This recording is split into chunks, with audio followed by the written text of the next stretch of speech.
Good evening and welcome to the regular meeting of the Commission on the Status of Women. We are officially called to order as of 6:32. Item 2 on the agenda, may we please have a roll call? Vice Chair Devine? Here. Commissioner Katafian? Here. Commissioner Kevanian? Commissioner Lamel? Here. Commissioner Manasarian? Here. Commissioner Panlaki? Commissioner Sobey? Here. Commissioner Walker? Here. Chair Carlin? Here. We should indicate that Commissioner Kevanian is excused and we hope she's feeling better. Next item on the agenda, please.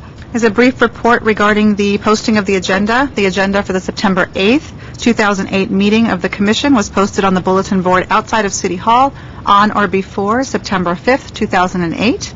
Next item on the agenda, please. Agenda item 4A, I'd like to introduce Ms. Sally Shaw from the Glendale Adventist Medical Center. She's the project director for the Population Health Screening Programs, here to talk a little bit about breast cancer in the Asian American communities. Hi, welcome. Hi, thank you. Thank you so much for having me here today. As Alana said, I'm a project director at Glendale Adventist Medical Center, and my background is that I have a doctorate in public health, and my emphasis is in asthma. We do population health screenings for cardiovascular disease, diabetes, and asthma. But today I'm here to talk to you about a very important topic in the community, and that is breast cancer. And we have a PowerPoint for you today.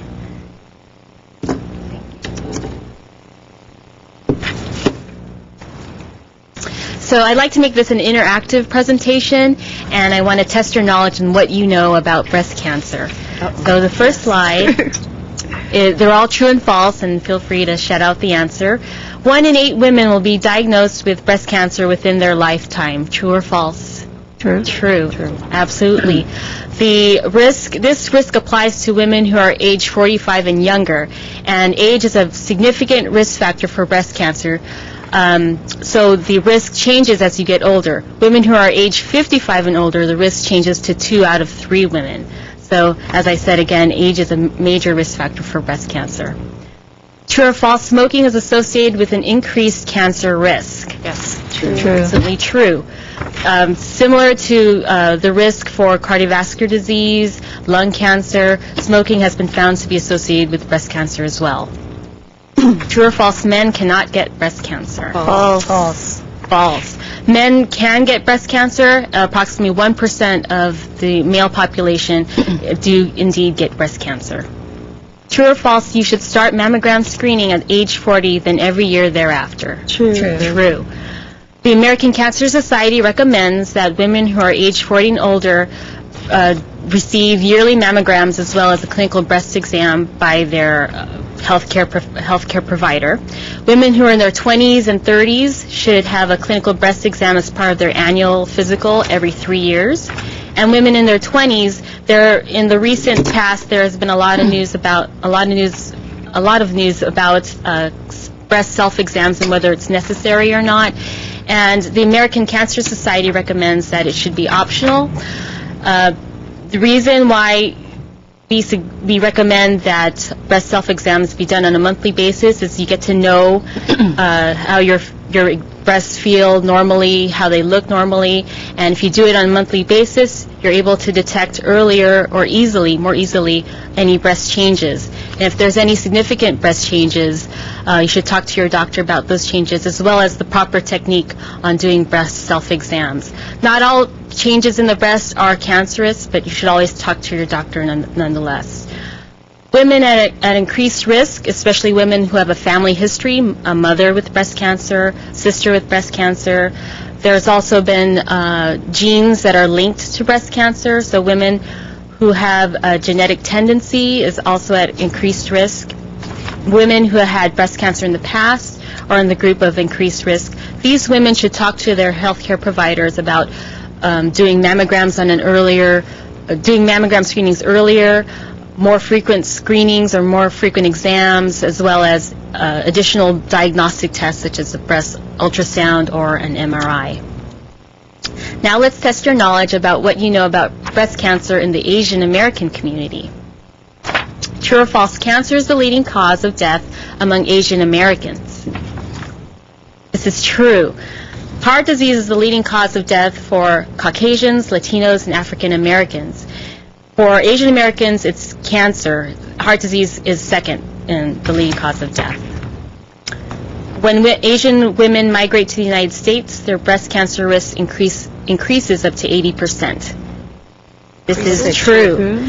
This is because researchers have found a protective factor. They haven't pinpointed what that factor is, but when Asian women migrate to the United States, they lose that protective factor, and so their risk increases up to 80%, as high as the rates for Caucasian women.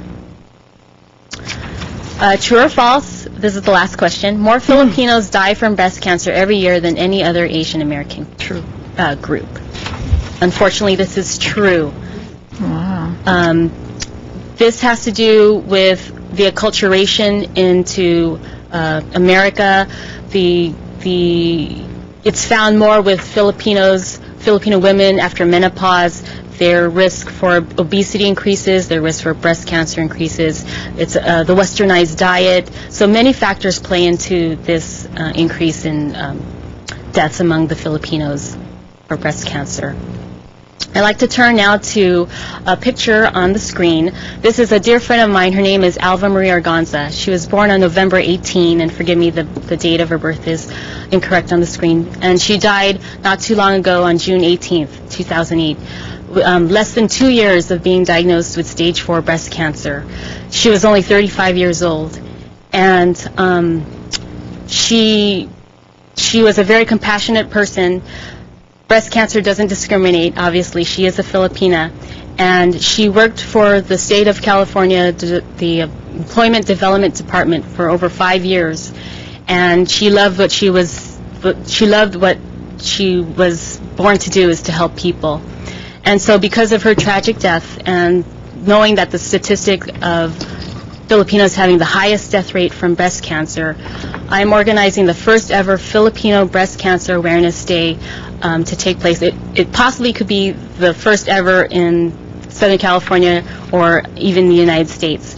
The slogan for this event is Ipagdiwang ang buhay, and that translates into celebrate life.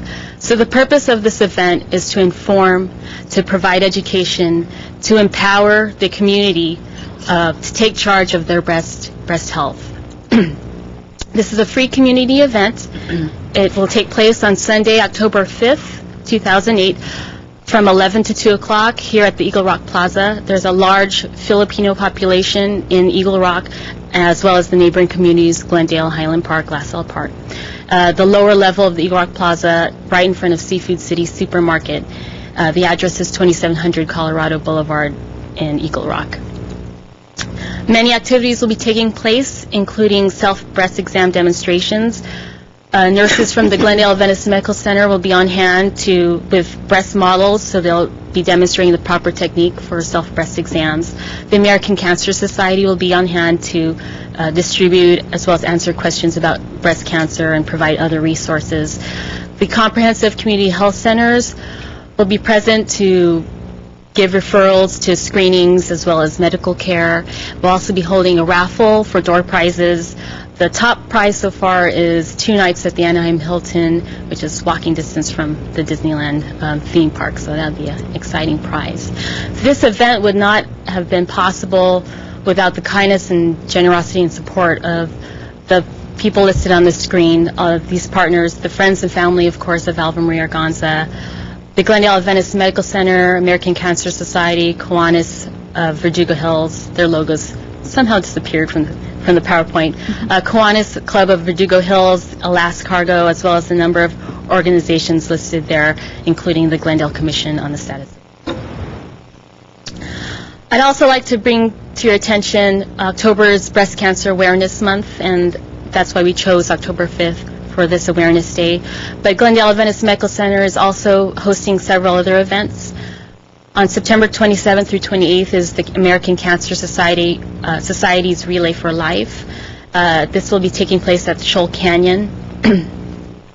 On October 9th is an Evening of Hope, a free community update on breast cancer, to be held at the Women's 20th Century Club. I believe the hours it starts at 6 o'clock till 8 p.m. There will be several physicians from Glendale Adventist Medical Center, a medical oncologist, a surgeon, a radiologist will be on hand to answer any questions about breast cancer, as well as provide the latest information about breast cancer and the advancements in treatments of breast cancer. Official from or representative from the local government will also discuss the latest legislation regarding breast cancer research on this date. And then the last event is October 19. The Guild at Glendale Adventist Medical Center will be hosting a luncheon and fashion show at the Glendale Galleria. Tickets are still available. The time of the event is 11:30 on this date, and all proceeds benefit the Glendale Adventist Medical Center Breast Cancer and Pediatric Emergency Services. So for more information about the Filipino Breast Cancer Awareness Day, or as well as the other events listed here, you can call 818-409-8100. So thank you so much again for allowing me to present to you tonight. Thank you very much, and congratulations. Thank you for organizing this event. Any questions or comments? I have a question on the luncheon and fashion show. Is that the same one that you had at the Hilton last year? That's correct. Okay, that was terrific, and the models were all cancer survivors and patients, and it was marvelous. It was wonderful. So you've moved the location to the Galleria this year? Yes. Okay. Yes. Okay, because I hope that I can go to that again this year. I want to compliment Glendale Adventist Hospital on their willingness to step forward, step up, and do programs like this for a targeted community.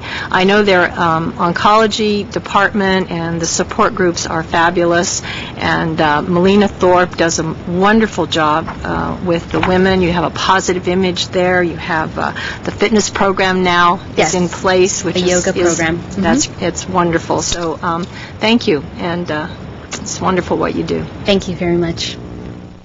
Dr. Shaw, could you repeat the time for the October 5th event? That's from 11 o'clock till 2 p.m. 2 p.m. Thank you. Is there a cost for the luncheon and fashion show? The cost? Cost. Cost. The general tickets are $125, and there's an exclusive ticket. I'm not sure what that entails, but it's $150, and there's also sponsorships of tables. So that's the information that I have for that. And I want to add another thing, because last year I worked on the committee for Relay for Life, and Glendale Adventist Hospital stepped up and became a major sponsor for our Relay for Life, and that opened all kind of doors in the community, brought more people into the community, and it's fabulous. And I want to announce that that relay is on September 27th. Opening ceremony is at 10 a.m. And anyone can go up there. If you don't have a team, or if you don't know anybody that's on a team, you can always go up to Shoal Canyon and make a donation, stay for the day. It's only $5 to have lunch or dinner.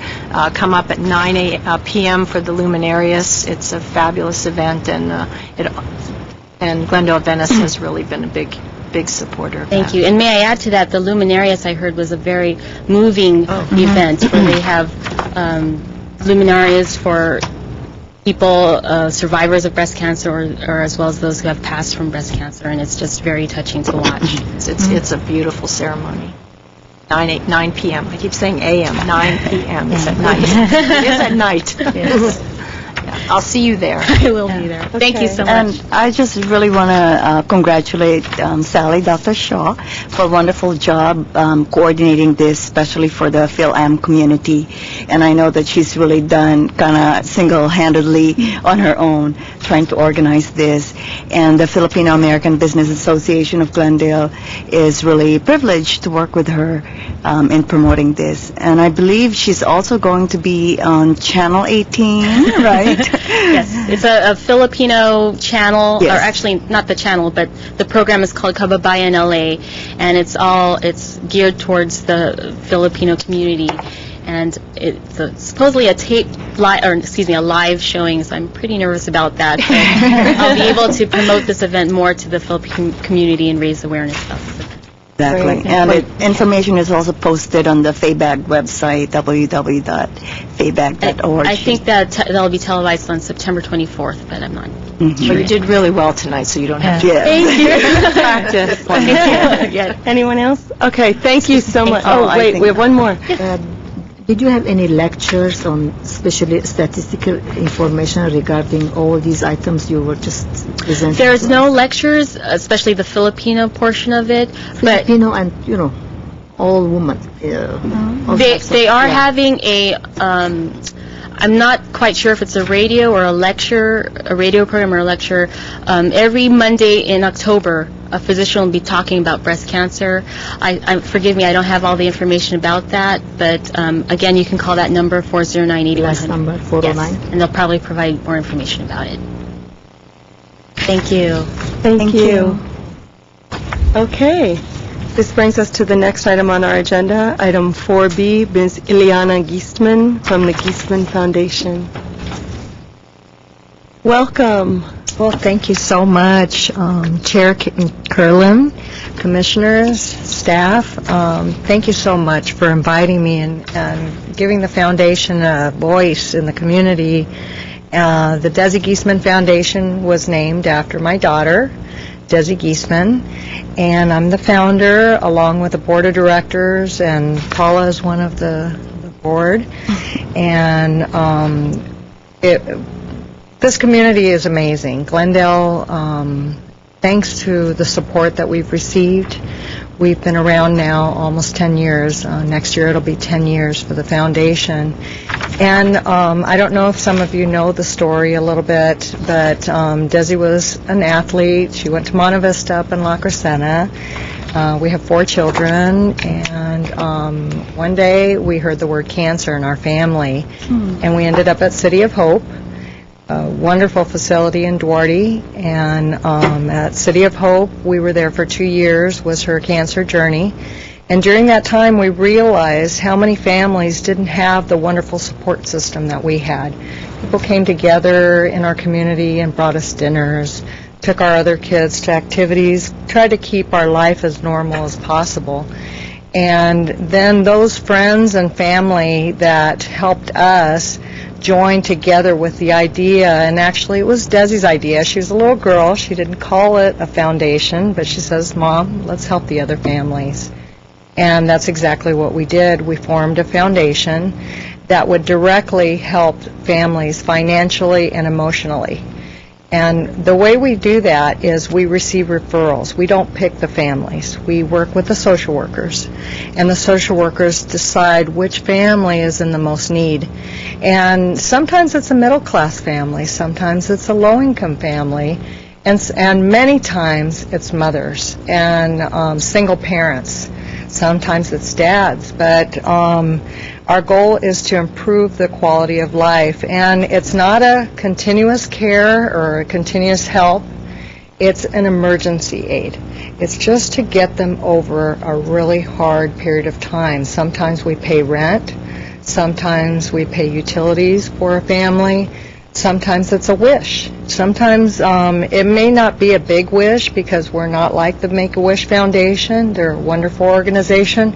But sometimes a family just needs a quick pick-me-up. And that's the kind of wishes that we do. We also do phone cards, basic needs, grocery cards, gas cards for families. That's been a top priority right now. That's been our biggest need. Families come from all over Southern California. And little by little, the foundation has stepped into a little bit of Children's Hospital. Our goal of the future is to expand our services and work with social workers at other children's hospitals that serve children with cancer. And children, some of them are babies. Unfortunately, cancer doesn't discriminate. It may hit children that are babies, 1-year-olds, and sometimes we have young adults that are in their 20s, but it's a pediatric cancer. So some of, we're just there so that they don't have to go through the journey alone. We have events throughout the year. We have a golf tournament, and that's usually in the spring and May.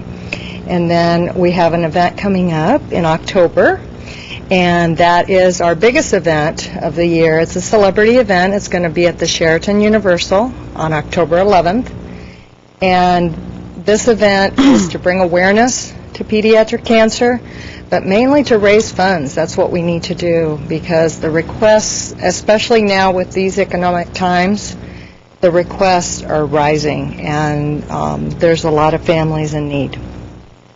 So I welcome you. It's a fun evening, and it's close, but thank you very much. Thank you for allowing me to share, being part of this group. Thank you. Ileana, do you want to tell everybody about what the event is about, the Evening with the Stars? Well, we're changing it a little bit. It's usually been a celebrity with daytime guests from the various soap operas from ABC, like General Hospital, Young and the Restless, Bold and Beautiful. And that we have some other guests. Doug Savant has come from Desperate Housewives, other guests that moved on from the soap years and gone on to other things. But it seems like each one of them, cancer has touched their life in one way, and that's why they come. And it's a meet and greet. But this event is going to be a sit-down dinner, and there'll be entertainment and chance to meet people and just be there to, raise some funds. It's fun. I know I've been to this event in the past, and the soap opera stars are always so generous with their time, and they take photos and sign autographs and just chat with their fans, and it's a really great event and a terrific cause. One word about Ileana Giesman is, from my perspective, she's my hero, because this is an example of one woman with a cause that can make a difference, that started in her garage, just her and some friends, and after 10 years you have a foundation that has helped so many children and their families. And I know that at the City of Hope they say that the pediatrics could never exist as they do and function as they do without the Giesman Foundation, because she comes in and does Christmas parties and birthday parties for moms. Sometimes the kids call her and say, Ileana, will you do a birthday party for my mom, because I can't do it? And so it's just a fabulous foundation, and if in any way, you can even send Ileana donations if you want, but this event is fabulous. You're also going to be involved in the ducks. Yeah, we're involved every year. Kiwanis is very supportive of the foundation, and they help us with our pediatric picnic. One of the neatest things that is a very key part of the foundation is our youth. We have a lot of high school kids, junior high kids that get involved and come and volunteer. They're amazing, especially Crescenta Valley High School. We're expanding now. Other high schools are finding out, and the kids are coming and doing community service with us. They go to the hospital. They help decorate. We do a pajama party at Christmas time. They help serve dinner. And it's amazing, because some of them were afraid to meet some of the cancer patients, and when they go, they're really touched. Some of the letters I get back, in fact, you all have a newsletter that I brought this evening, and you'll see in there just a couple of stories from some young girls that were doing their gold project for Girl Scouts.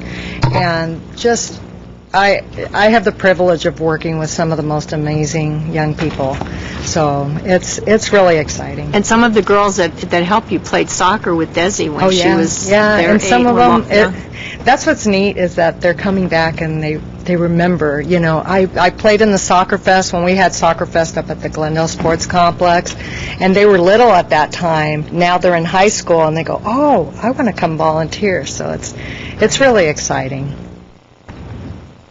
I just want to say that this is really, you should be commended, of course, and I saw your notice here in your newsletter about a blood and bone marrow drive. Yes. You want to talk about that a little bit? Yes, we're very committed to that. Blood drives are really important, and I invite anyone that would like to hold one or host one just to call me. City of Hope makes it very simple for someone to host it. I'd be happy to help, but we do these. We're committed to a minimum of 3 blood drives a year, and St. James does at least one a year. La Cañada High School does another one for us, and we usually, Montrose Church also does one. But it truly saves lives. When people are going through cancer treatment, they go through a lot, especially bone marrow transplant patients, go through a lot of blood transfusions.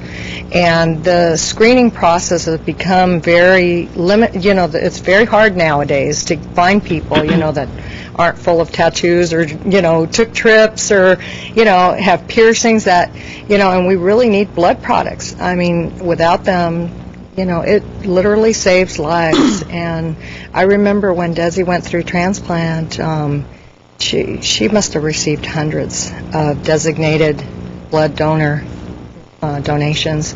The same thing is that they take a little bit extra, and it registers, if people would like, in the bone marrow registry. And we need different groups, like you talked about the Filipino groups and groups like that.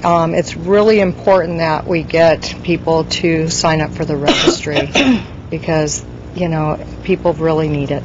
And it's going to be, that one is September 20th at St. James. It's from 7 o'clock to 1 o'clock. And it's really easy. 10 a.m. And they take care of everything. It's free, and it's just, all you need to do is call Celeste or call the foundation and just make a reservation. I don't know it by heart, but maybe Paula can help me on the phone number. 249-1. Oh, my phone number. That one I know. No, the phone number of the foundation. I hope I know that one. The phone number of the foundation is 818-249-1105. And if you want to visit our website, it's www.desi.org. So it's an easy one to remember. And how old was Desi when diagnosed? She was 10 years old when she was diagnosed, president of her 5th grade class, and playing soccer in the middle of season. And she was 12 when she passed away. She had just entered Rosemont Junior High. And it'll be 10 years in January. She passed away. She's smiling. And I just want to make a comment regarding the bone marrow drive. I think that's really essential, especially for the Asian community. The Asian community have really scarce resources, and there's really a gap between the registry donors for Asian Americans and for Caucasians and other races.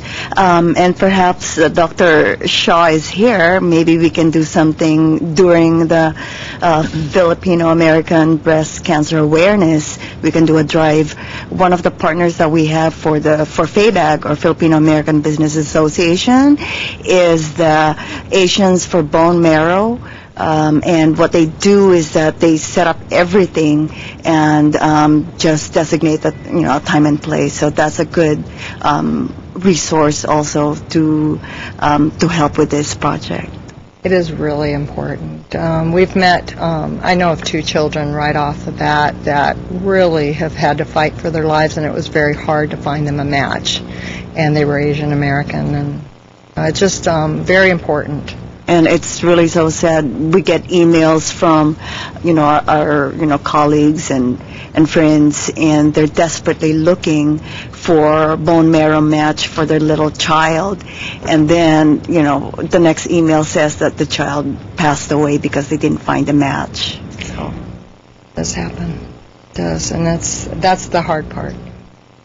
So thank you for doing this. Well, thank you very much for allowing me to be here. We hope a lot of people will go to the Evening with the Stars. Call you. Yes. Thank you. Thank you very much. Thank you. Thank you. Okay. Well, those are 2 really excellent presentations. We can move to the next item on the agenda, which is 5, oral comment. I have no cards. Do you? I have no cards. Okay, so we'll go ahead and close this item. Next item on the agenda is item 6, consent items. Sub A is approval of the minutes of the regular commission meeting held on July 14th, 2008. Commissioner Manasseh, I know you had a question about the minutes. Would you like to raise that? Sure. On item number 7A, under consideration and discussion of 2004 strategic plan update, the first staff to bring the item back in October 2008, I was wondering that should have been maybe September of 2008. I'm not, I would probably want Ms. Haddad to comment on that. I think that was just a typo. I think Typo, you're okay. correct. This portion was to come back in September. September, right. And then the following two strategic aims are going to be coming back in October. Okay, so. Okay, so let's Thank go you. ahead and make that change. Are there any other comments or changes to the minutes? Move we accept the minutes As amended? amended. Okay, is there a second to I that second that. motion? Okay, is there unanimous consent then to approve the amended minutes? Yes. Is there unanimous consent to Yes. approve the amended minutes? Okay, then the minutes are approved as amended. We'll move to the next item on our agenda. Item 7, the business agenda. A, action items. 1, consideration and discussion of committee responsibilities and assignment, and it has an accompanying motion. So if you'll go ahead and look to your report.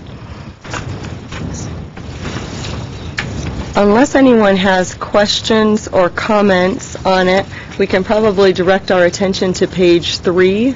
Chair Curlin, is it okay if I read the motion into the record for clarity, please? Please do.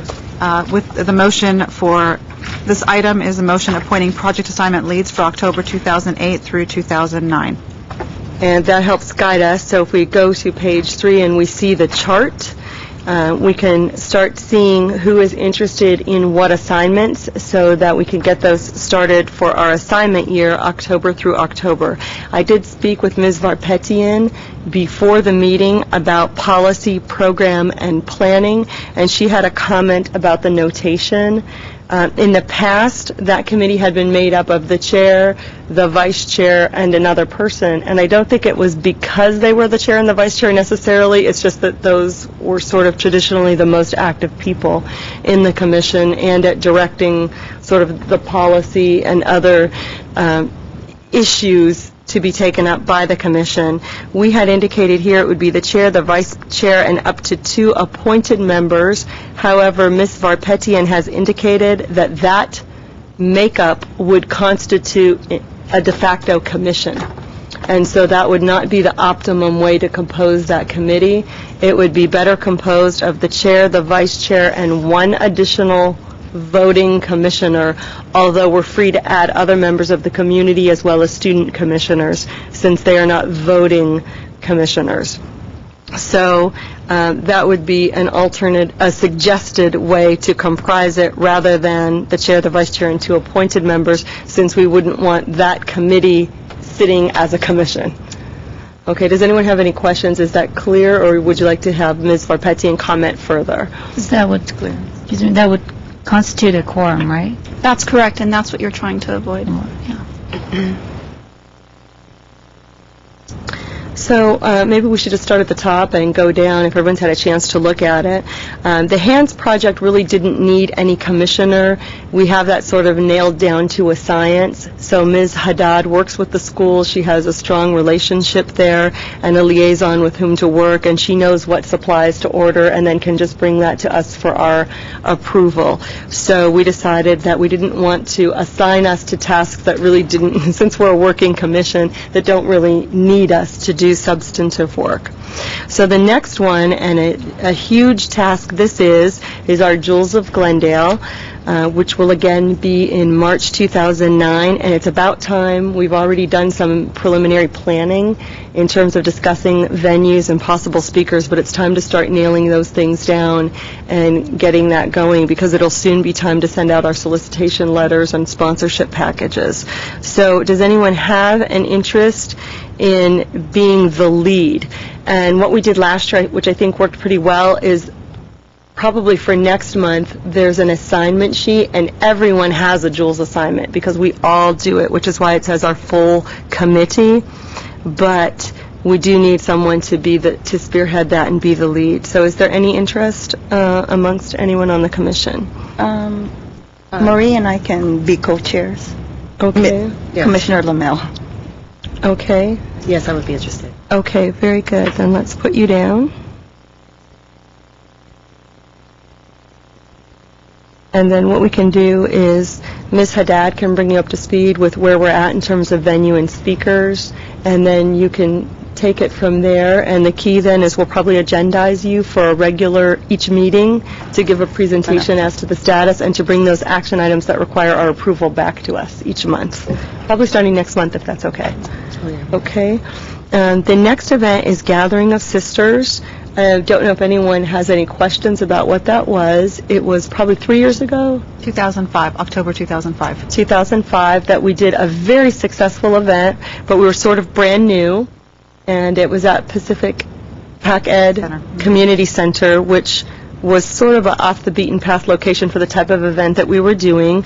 We had artists, women-owned businesses, nonprofits, and it was a great, great event. We actually raised a fair amount of money through our sponsorship packages. The vendors had to each buy a table, and great event, but maybe 60 people attended. So we needed to have more attendance, and we would like to redo that event or reinterpret it in some fashion. A big issue is also where to fit it within the calendar year, what's a good time of year. So if anyone is interested in taking the lead on working on that and bringing that back for approval, that's a possibility. And I think last time you made about $6,000, so that's substantial. And that was before we really had a budget, so all of a sudden we had some operating money sort of unexpectedly. We didn't feel that our sponsors got everything because we didn't have the foot traffic. They didn't necessarily get the information, the benefit. So we were very mindful that we didn't want to do that again until we had a good way to make it work. So one of the ideas we've talked about doing is doing that maybe in the Galleria, so that you have a big public that has pros and cons. So that's one possibility to look into. Okay. Is anyone interested in that at this time? Okay, we can pass on that and come back. Did you have a comment, Commissioner Lamel? Well, since I was not on the commission at the time, I know you gave a brief overview, but I don't quite understand the whole idea. Is it sort of like a boutique type of a setting, or a... Kind of. It was like a women's fair. We started with the idea of doing a health fair. And so we were going to have, the hospitals and the different medical, and then we were like, let's grow it. So we had some women-owned businesses, and then we had like the Pampered Chef woman and the maybe Mary Kay or something, and then we had a woman who made purses and jewelry, and then we had some women's art on display and some music playing, and some food and snacks. So it was a really great event, actually, and it was sort of a mini scale of what we probably have the capability of doing now. And now that we have more connections, it's just a question of where, when, how, sort of do you theme it, what do you have? We didn't want to be redundant. A lot of the hospitals already have health fairs for women, so you don't want to sort of reinvent the wheel, but if it's yet another way to get that information out, that's a good one. Do we rent people to get those types of business? Yes. Ms. Haddad, do you have any comments about how we did it that we should share with the commission? One of the things that was actually very progressive about the fee structure the commission had implemented at that time was that we did it so that the smallest of business could participate, that the fee would depend on what your gross income was. And we ended up doing, like as low as $25, and you could participate. We still made a significant amount of money on that, even though we made it very friendly for very small businesses. Like if it's just a sole proprietor coming out wanting to do something and get the word out about their business, they would be able to do it because it was only a $25 expense to come and be a part of the event. It's a one day, the whole day? Or it was 5 hours in October when we did it. Where do you usually, in Galleria, which part of Galleria do you have? It's not been held in the Galleria. It was held at the Pacific Community Center, but Chair Curlin was mentioning how that would be one of the ideas that was tossed around in prior years in terms of thinking about reconceptualizing this particular. So in a way, have vendors. That's the way I understand. With the Galleria, there might be some limitations on people selling things for profit there. That or would be paying competition. us to have a table there. Right. So, all of those things would have to be looked at before we go. But I think the key is finding a place that has foot traffic, not for your event necessarily, but has foot traffic in and of itself, and then you happen to be there. So that's sort of what we were thinking, because Pac Ed only brought people who were coming to our event. They were not otherwise there. And so there were certain limitations to that. So there's probably a lot of other events in and around our area where we could put that would have And Well, an Montrose. audience. Montrose. Exactly. and approximately what month are we looking at? Well, those are issues to be looked at, because it has to, Yeah. you don't want to compete with another big event like Jules, especially with your own vendors and sponsors. And also the holidays. But you have to avoid holidays, certain, back to school's very busy, sort of when to look at it. I think, were we originally in October, Ms. Haddad? We held it in October that year because it coincided with like Relay for Life and all the activities around cancer awareness. And the predominant number of service providers were healthcare providers, sort of with a focus on, I think we had everybody from the FDA to Susan G. Komen Foundation there. So that was why October seemed like a good fit for it. But now, since the institution of 31 days of DVAM, I would probably recommend taking a look at that again, because we've got a lot of big events going on in October. It's too short. We were looking, I think, to do it, we had talked about January, and we had talked about like May, June, sort of before people go on vacation, but when you're not competing with other events of ours.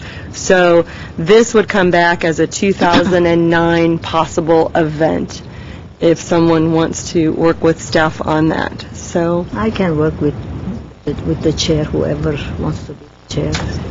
I'd like to work with the chair. We'll all work. I'd like to make a suggestion. If we're looking at 2009, I know working with vendors in the past, just before Christmas time is usually a time that vendors really do well, especially if we're talking about arts and crafts and other types of products. And December seems a little slower month, and if we plan for that ahead of time, I'm sure we can get at least, I know a lot of vendors, and I know that Commissioner Walker does too, that would be willing to be a part of this, and especially since the amount is not as high as most, fairs are.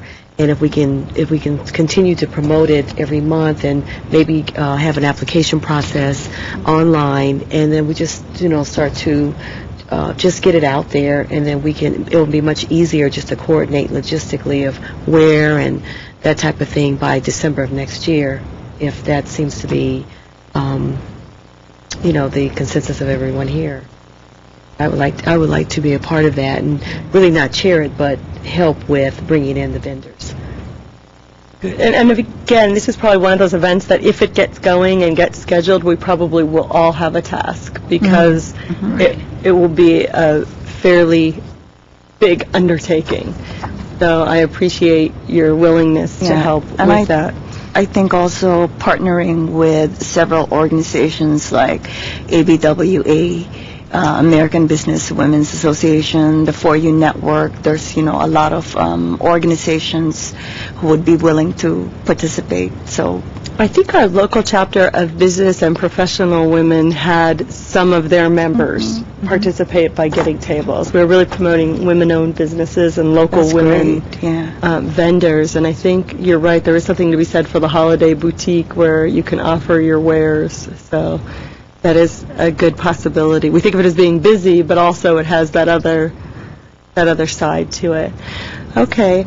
Even individual who sell their products individually, they can participate, and they yes, like say you make greeting cards or on something. September 21st, the Independence Day in Verdugo Park, and we have almost 30 booths for each person. So each one sells an item, and we don't give the same item, the type of item, to other people. It will be unique so that they will be able to sell their items. That comes as very productive, especially the sellers. They get a lot. So we can get commission on them. Or we can just pay an amount and they will pay us, whoever rents that. It is very beneficial for both the vendor and the seller. Yep, same concept. Okay, is anyone interested in being the lead on that? Okay, let's pass on that one for now, and let's go ahead over to, let's tackle the policy program and planning on the left. As currently constituted, that would be myself and Vice Chair Devine. Is anyone else interested in serving on that committee? I would be. Okay.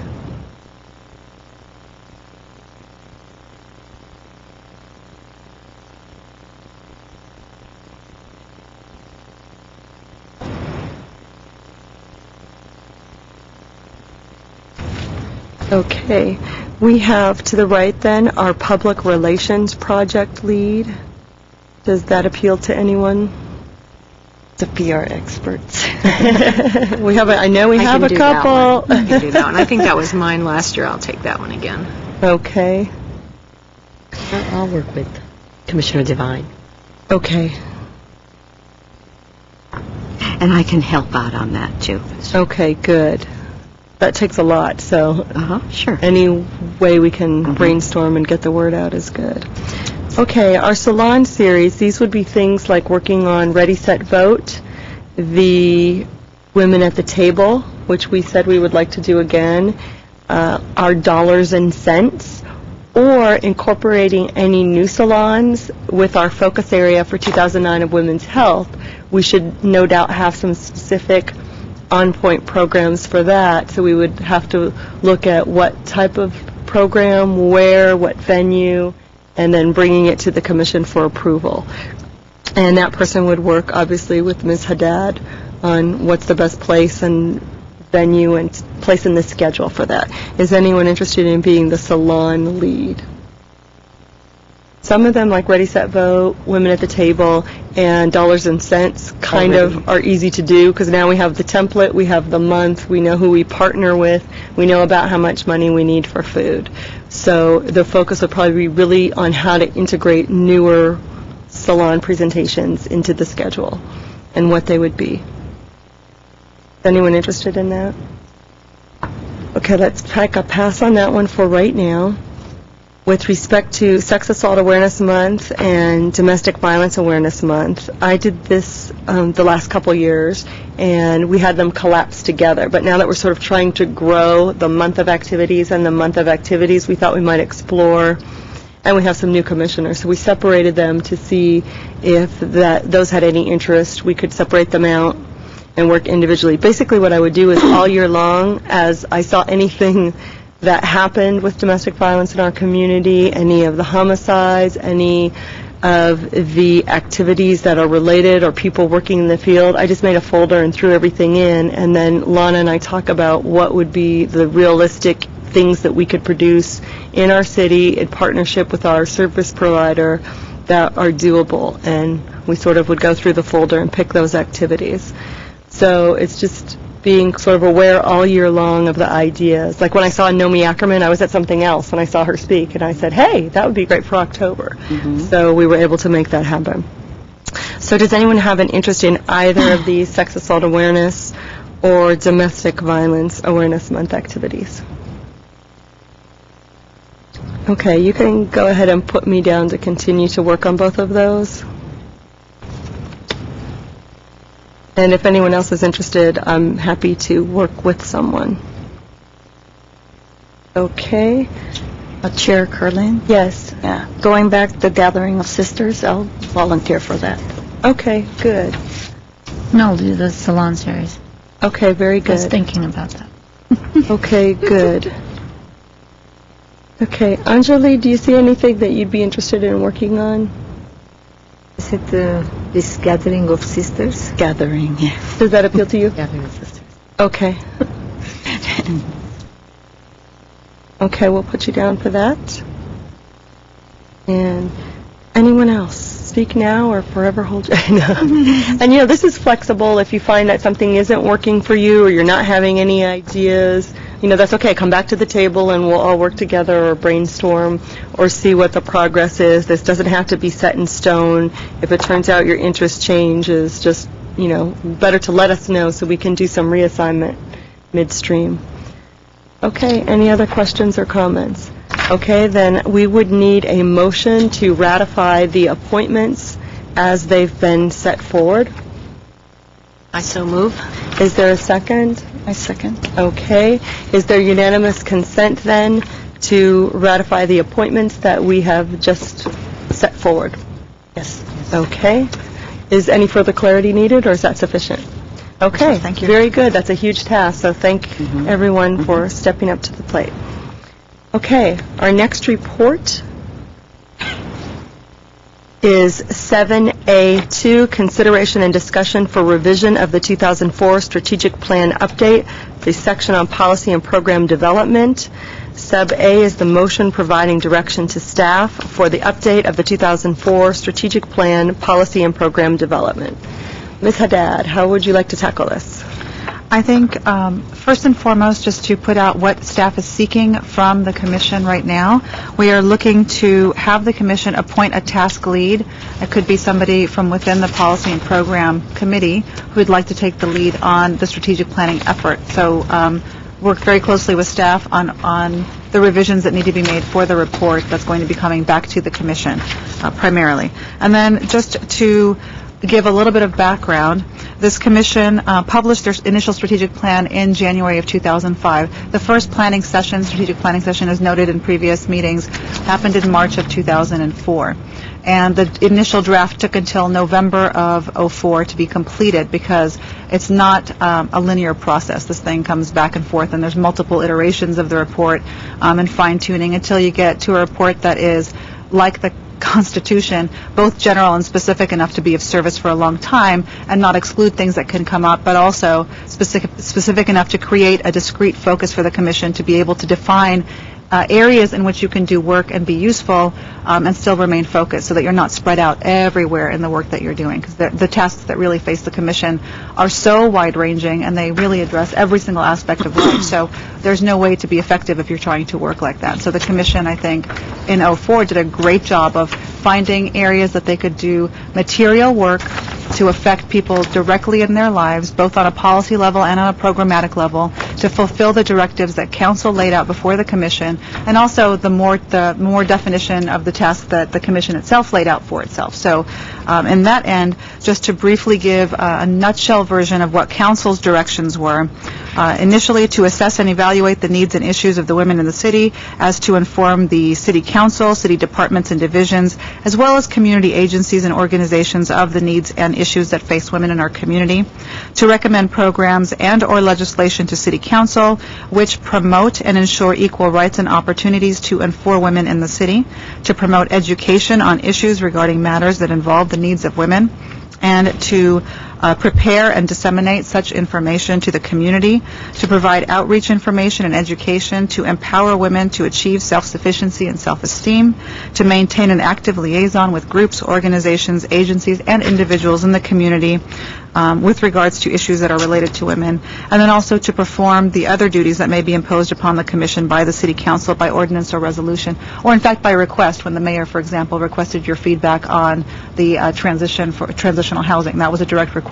from a City Council member, or in that time, the mayor. So the Commission had laid out then its own mission, and I will read that for the public to have a sense of what it is the Commission, what drives the Commission's action. And the purpose of the City of Glendale Commission on the Status of Women is to advance social justice and equity and ensure equality of rights and opportunities for all women and girls in Glendale by building new and strengthening existing bridges between the city's diverse groups, organizations, agencies, and individuals, by increasing the level of knowledge in the community regarding women's issues and the status of women in our community, and by encouraging and promoting participation, and by increasing the visibility of women in all spheres of life in Glendale, including home, work, school, and government. So given those very general sort of mandates, the Commission had decided on initially 4 discrete areas of work, and that was women's health, eliminating violence against women, women's political participation, and economic, and that's a direct from Council, economic self-sufficiency and financial literacy. As time went on, the Commission sort of began to organically do its work, because in the beginning this was a very arbitrary structure. Nobody had really known each other, and it's, knowing each other for 30 days, what are you going to really pull together? But as time went on, what ended up happening was the Commission began to define violence against women as a women's health issue. So to understand violence more broadly and to include it under the rubric of women's health and not separate it out, because that's actually on the state level, that's how it's beginning to be understood under a public health model. So we collapsed the 4 into the 3, and those provide the 3 basic areas that the Commission has been doing its work for the past 4.5 years. So in the idea of the strategic planning review, the commission had laid out some guidelines for itself, and the review for the strategic plan was to come back every 3 years. So we're right on time, just a little bit maybe behind the bar, but still within the 3-year time frame, heading into the 4th year. So getting the report to council in January will be a 4-year difference, which is actually right on time, frankly. And the idea is to approach the strategic plan systemically, which is what you're doing. You're approaching the policy and program area. You will then next month look at the other 2 areas that were covered as broad goals, which now, of course, the commission structure has been slightly shifted. You no longer have a resource development committee. Instead, the commission goes to task-oriented committees that work on each individual task. And in that task is included resource development, public relations, which was community relations here. And so each individual task is sort of all-encompassed and a little organic unit in and of itself, and that just kind of goes on, and in each one of those groups reports back to the commission. So what we wanted to do was to approach these aims one at a time and then tie them together as a collective whole to bring back to the commission in January as a report, which basically will take the report of 2004, update it, and bring it back to the commission, and then present it to council as our active work plan for the next 5 years. And so what we're looking for is someone to take the lead on that. Someone who'd be willing to be sort of the coordinating point with staff so that we could work together and get the draft of the strategic plan brought back to the commission and to council in the time frame that you've outlined, which is a rough draft back to the commission in January. And just to get that person started, I did do for the last meeting the quick assessment, since I'm, I think, the oldest commissioner. How chronological. More seasons. The longest appointed, yes. So I had more historical knowledge of how we had met the goals and with what, and so I did that assessment piece, so that's sort of already really done. And then I did receive feedback from Commissioners Kevanian, Katefian, and Manasarian, as well as met with Commissioner Devine. So there's some comments that I can hand off from those commissioners of what they would like to see or their questions about the report for incorporation into the assessment and next version of the strategic plan. So, do we have anyone who's interested in doing this? Yes. Can you differentiate the strategic aims with the goals? Are they, because it's kind of like used interchangeably?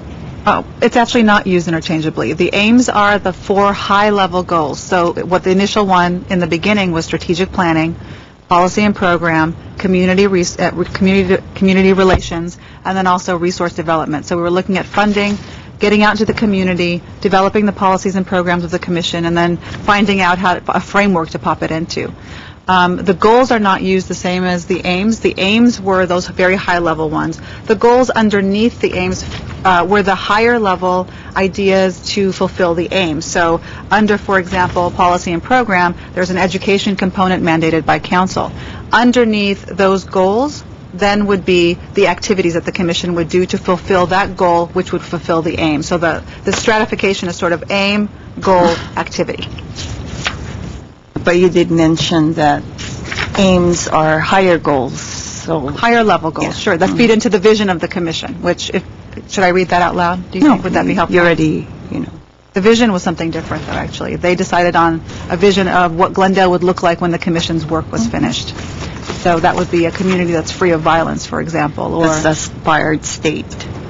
Exactly. Okay, does that answer your question? Okay. Does anybody have any questions or comments at this time, or does anyone have an interest in stepping up to be the lead on this plan? I would do that. I would be the lead. And if anyone would like to help out, or if we need more people, I can assist.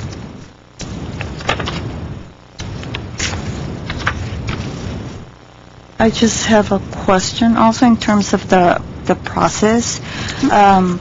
Have we, and I know I was absent last time, have we discussed the possibility of doing a strategic planning retreat for, the whole commission, so that we're all on the same page, and especially those who are not more seasoned, will get that continuity instead of it being piecemeal? Actually, that was our last meeting. In lieu of meeting at a different date and time, we made last month's meeting our strategic planning discussion. So that was scheduled and agendized and itemized to be a place where we could discuss our ideas for the plan, and that, as it turned out, it didn't really happen because we had some people absent, and there wasn't a lot of preparation. And also, when you have newer people, it's hard. That's why I did the assessment, because I thought maybe that would help. The assessment piece should have been emailed to you, so let me know if you didn't get that. Okay. That I thought would help sort of streamline the discussion as to what we had done to meet the goals, which I was surprised, actually, to see we'd done really well. I mean, I wasn't surprised, but I didn't realize that we'd hit almost every one of the goals, and it was very obvious what the few things were that we had set forward to do that we hadn't done yet, and we immediately began discussions on how we could work those in. So that was sort of where we were going. Did you have a comment? I just wanted to say that last month, or the month before, when we talked, it was brought up that if we did have a retreat, it would have to be televised. And I think that was the big glitch, Commissioner Walker, is the fact that we couldn't, it would be very difficult to do that and have it televised. Am I correct? Unlike, for example, a nonprofit, we can't meet in a restaurant, have breakfast, and sit and informally discuss where have we been and where are we going kind of thing. So that we're constrained by the fact that we need to be televised, and so that restricts the locations we can then be in and also the time frames. So it was becoming sort of a difficult proposition to do. I was just curious as to how the other commissions or the other groups do their work in terms of doing strategic planning. For instance, Pasadena did have their own arts and culture, really comprehensive strategic planning process, which was off-site, and so I don't know how that's possible. Part of the reason, part of what makes it possible is that, I'm sorry. Part of what makes that possible is that cities all function differently. In this city, it is city policy that any time a quorum of commissioners meets to do commission business, that meeting has to be televised and open to the public and Brown acted and noticed, as I know all of you would want it to be. It doesn't preclude a strategic planning retreat. What it means, though, is that the time frame of the meeting has to be fitted into GTV 6's programming schedule. In March of '04, it was an 8-hour slot of time that was televised live the entire day. We have about 30-plus meetings a month that happen and are televised live, including city council meetings. All the boards and commissions are televised live. So it's just a matter of making sure that everybody on the commission who wants to attend can take the time off work, and that the time that we schedule the meeting is a time that GTV6 is able to tape it and air it live. So that means we're working around all the other commissions. That's all that means. It's not impossible. We can do it if that's commission direction. It will just take some additional planning and coordination on everybody's part. So if that's but however, the Commission's collective decision has been just to do it in a commission meeting like this, because at the end of the day, this is sort of the same thing you have. Maybe it's a different physical environment, which probably would be more conducive to a different conversation, but essentially it's going to be televised and live and Brown acted. So we did take off work to do that. We took a whole day off and did it. We had sandwiches. We were in a more informal setting. We were brand new then, and so we did not have a mission. We did not have values or a vision. We just had our ordinance, and we had a facilitator. And his main function was to assist us in sort of hammering out those things that would be the template for us. So we had a sort of a set goal for the day, and we set about and hammered that out. And it was televised. Yes, and from that we then formed those initial committees that were set forward that no longer exist in the same way, and we then went on to have a strategic planning committee, because I was on it, that made that first plan. I think it would be great if we could meet informally and discuss it, but given the limitations on doing that, I think we're better to proceed probably this way, on having a lead bring drafts back for approval, but actually bring a pretty final draft back because our time frame is very tight this time. Before, we took like a year to do it because we had the sort of very wide range of what we were doing. It took us a while to get it narrowed down and to be very concrete and precise. We were working on another huge report at the same time. The other thing is, I think that we've had some discussion from some of our newer commissioners that they could benefit from having informal discussion about the commission and some of the tasks and activities and things that we do, and nothing would prevent, like, for example, me or Vice Chair Devine meeting with newer people to help them feel more connected and talking more informally about any of the tasks or questions that they have, how we function, what our activities are, or those things that you might not want to sit here and ask in a televised setting, but that you sort of really want to know how you can contribute more, what you could be doing, or what are these things? What is the Gathering of Sisters? So that's something that we can do to address that sort of disconnectedness that we've heard is an issue for some of our newer commissioners, that coming once a month and sitting at a meeting is not the best way to get them feeling involved and connected.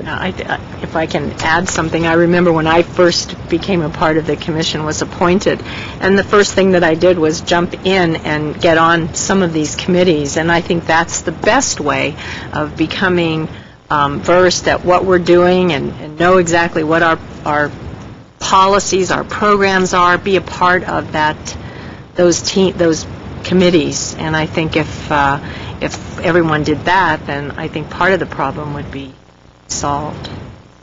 That's my take on it. A small comment on this. Orientation for a new commissioner may be a better way. Address. Someone knows what is she going to do, then she knows what can she do in those activities. If you don't know exactly how things are going on, it's a bit difficult to cope with everything. That's my personal... I think that's an excellent suggestion. And I think it's once a month. Once a month, it's not enough for you to get involved in so many activities unless you know about the activity itself. What is the aim of it and how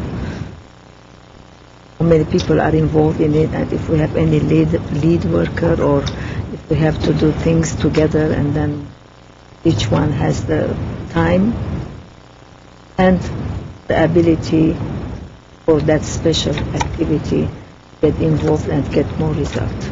That's absolutely true. We're a working commission, and we can't really afford with this small of a number of people to have anyone that isn't jumping in and working and actively engaged. You remember in one of my letters, I've suggested if we are 9 instead of 7. That was an idea. We're 9 with those, with our student commissioners, who aren't here today, but are otherwise moderately helpful on occasion. Okay. Do we have any other thoughts then? Okay, so it looks like we have a plan. We have Commissioner Devine and Commissioner Walker. And I can help out too. Yes. Okay, very good. So, Chair Curlin, I know with policy and planning before, we've had like small, like subcommittee meetings, and that was agendized and the public's invited. Maybe we can do like a smaller one of that. You mean for the strategic plan? Yeah, to discuss a strategic plan. I think absolutely you could, because now you have... For me, the face-to-face communication is really critical. I think what you could do now is with Ms. Haddad, schedule a meeting, because we have 3 commissioners, so that will have to be noticed and Brown acted anyway. So that would be a good way to get started, is have fairly soon an initial meeting, see what your plan of attack is, look over the tools that you have, the emails from commissioners with their feedback, the assessment I did, the old plan, and Ms. Haddad's report, and see how was the best way to go about it. Because I did my own analysis and I have my charts, but it's kind of difficult to just email it. And, I think it'll be better if it's visual and then face-to-face communication. And I work well with diagrams and Okay, then what I would suggest is that relatively soon, probably this week, the three of you work with Ms. Haddad on scheduling a meeting at a date and time that works well for you to get started. And that's a really big task, so I appreciate you stepping up to do it. Yes. So I had a question, Chair Yes. Curlin. So you want us to still send our ongoing comments to the three commissioners if there's anything that we see that needs, comments or any changes to the strategic plan, or the ones that we already sent in, they're going to incorporate on the new report? I will send, Ms. Haddad will have all the comments from you, Commissioner Kevanian, and Commissioner Katefi, and she will then be able to share those. We didn't want to violate the Brown Act, which is why we weren't sending those around to everybody. She can share those with you in your committee meeting so you can see what the commissioner feedback. If there's anyone who didn't respond who has comments, by all means, get those to someone on this. Absolutely. Are you going to be the lead Encourage, then? yes. Okay, so Vice Chair Devine will be I the would- lead, but you would send your comments to Ms. Haddad, and she would appropriately disseminate those to the committee, and then you can go ahead and get started. And I think also, when you meet with Vice Chair Devine, and she's going to talk about her national conference, but she'll have some new and good ideas of things we can do to incorporate. Okay? All right, looks like we have a plan. I do have a question about that. So what's already been submitted, we won't see that until it's finalized, or do we have an opportunity to see what other comments were made, so that way we're not reinventing the wheel, because some of us may be on the same page already? I think it doesn't hurt for individuals to send in their comments. So far, everyone's comments were completely and totally different, in completely different focus areas. So I think those will go to the committee, who will then work on it, and probably by next meeting bring us a pretty good draft, because we do have a tight time frame. Yes? I was just going to say, what will end up happening with all of the comments is they'll get put into one document so everybody can see everybody's comments, just kind of stripped of who they came from, but all the comments together.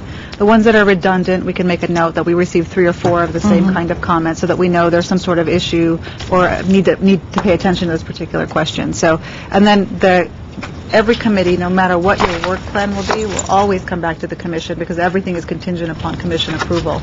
So that when you work on it in committee, it comes back to the commission the following month, or 2 months, or... Let me ask for clarification purposes. I think when I solicited feedback, was I just on that one section we were working on initially? Let me look at my email I had sent to The everyone. assessment piece that you'd sent out? Yes. No, not the assessment. I had sent an email after our last meeting because we were not meeting in Wanted to August. focus on one aim. With homework. It was program and policy development that you'd asked for feedback on. Okay, then what we should do is, all of us who are not on this committee, and those of you who are, we should now look to the other sections and get our feedback on the remaining portions of the report to you, so that you can get to work as you see fit. With one caveat, which is to keep in mind that the structure of the commission has changed, so there's not a separate focus for resource development, because I know that had come up for you, Commissioner Manasarian. So that you keep in mind the current structure of the commission when making your comments on the old strategic plan, because that will be automatically updated to reflect how the commission actually functions now. So in general, community outreach and communication, and in the areas of resource development, what should we be doing in the future that should be incorporated into our plan? Those ideas. Okay. Is that clear then, Vice Chair Devine? Yes. Okay. Make sure you have good direction. Certainly is. Okay. And I think if we also use the tracking mechanism for Word document, that'll make it easy to see who puts what comment under what section. So that's another option. Okay. Yes, you mean for like any revisions that come through? Yes, or any other comments. Like if I send a comment, I just activate the tracking, and then it puts it specifically in that section. You know what I would do to make things easier for everybody? I'll go ahead and send out a Word document of the thing, and I'll activate the tracking mechanism, so any comments that are made you can just save and then send the document back to me, and you don't have to worry about activating anything. I'll take care of that for you. We found it works best to have one person who's responsible for the I know, but yeah. But if it's done appropriately, it takes care of that, the multiple revisions, and then the multiple comments. So that's another. But to make it easy, maybe not everybody's on the same page in terms of using that. technology, yeah. That would be me. Yeah. I'm not on that page. Yeah. So Like we were saying. everything's going to have to come Well, to me yeah. plain and simple, and when we're all at the meeting together, we'll discuss everything. Yeah. Or, yeah, Ms. Haddad and I can work on just infusing, those comments. Okay. Very good then. Okay, thank you. We had on this a motion providing direction to staff. I think our discussion has sufficiently covered what we need to do. Is there any need for any kind of formal motion, Ms. Varpetian? You probably want to memorialize your committee structure at this point, your ad hoc committee to bring together 3 members. Do you not want to do that by motion? Yes, let's go ahead and do that then. We'll need a motion to appoint Vice Chair Devine as the lead and Commissioners Walker and Sobey as committee participants for a strategic planning committee to begin work on our updated document. Is there a motion? I so move. Is there a second? I second. Okay. Is there unanimous consent? Okay. Good luck, committee. Another big task, so thank you. Okay, next item on the agenda, please, Ms. Haddad. Consideration and discussion of change of date regarding the Association of California Commissions for Women quarterly meeting. The motion would be a motion to provide direction to staff regarding a change of date for the ACCW quarterly meeting.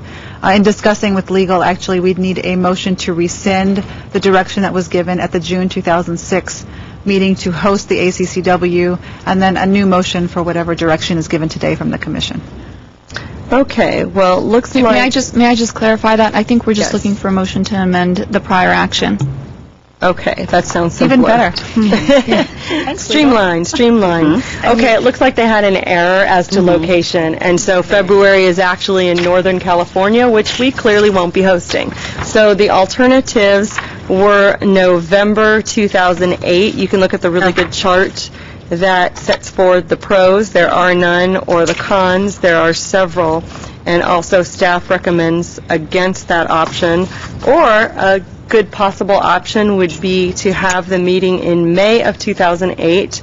9. Oh, it should be 9. Okay, let's make that change in our report.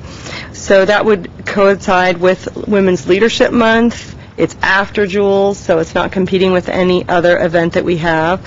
The con is fiscal impact, but again, we'd already sort of approved the money, so that's sort of a wash. Any discussion about your thoughts on this item? I have one thought. Commissioner Lamel had mentioned that she wanted to make this a kind of special event because of our 5th anniversary as a commission, and so I think May 2009 would be even better to do that and accomplish that, because that is actually our 5th year.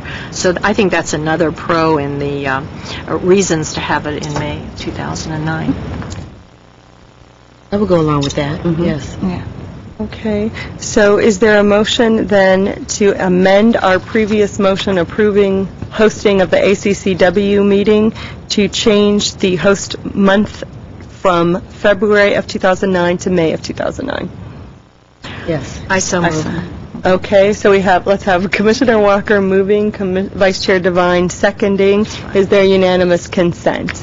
Right. Okay, so that motion is amended, and we'll look forward then to working with ACCW for May of 2009. And Commissioner Lamel, are you the lead for that activity? Yes, I am. Okay, great. And can you still do it with this change of time frame? Yes. Okay. And Great. Chair Kerlin, Yes. the fiscal impact is the same? Yes. Right. Unless we wanted to do something different, that would remain as previously approved. Okay. Very good. Okay, next item on our agenda, Ms. Haddad. Agenda item 7A5, the consideration and discussion of the 31 Days of Domestic Violence Awareness Month activities, with a motion providing direction for the 7A4, with a motion providing direction regarding the 31 days of DVAM. Okay, would you like to give us a report of the activities you have identified thus far in which we can participate? Certainly, as you are all aware, Domestic Violence Awareness Month marks one of the month-long campaigns that this commission has instituted over the past 4 years. The purpose of this month is to raise awareness and prevention efforts within our community around the issues of violence against women. Although the month is specifically geared at Domestic Violence Awareness Month, under the sort of the umbrella of domestic violence, every form of gendered violence happens to the women who are in those situations, including sex assault, so that there is really a lot of violence that's covered in Domestic Violence Awareness Month, and legitimately so.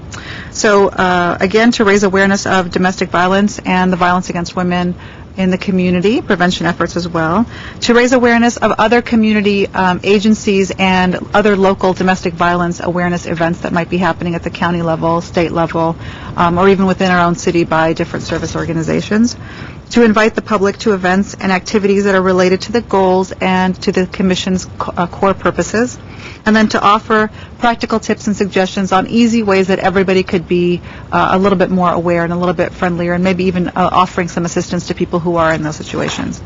So currently, staff has been working on several different events for the month of October, the first of which is a new offering for October. We're going to be doing an art exhibit with Fast Frame of Glendale.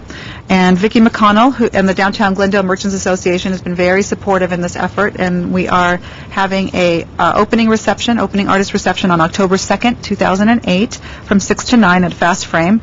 That art will be on exhibit between October 2 to the 18th.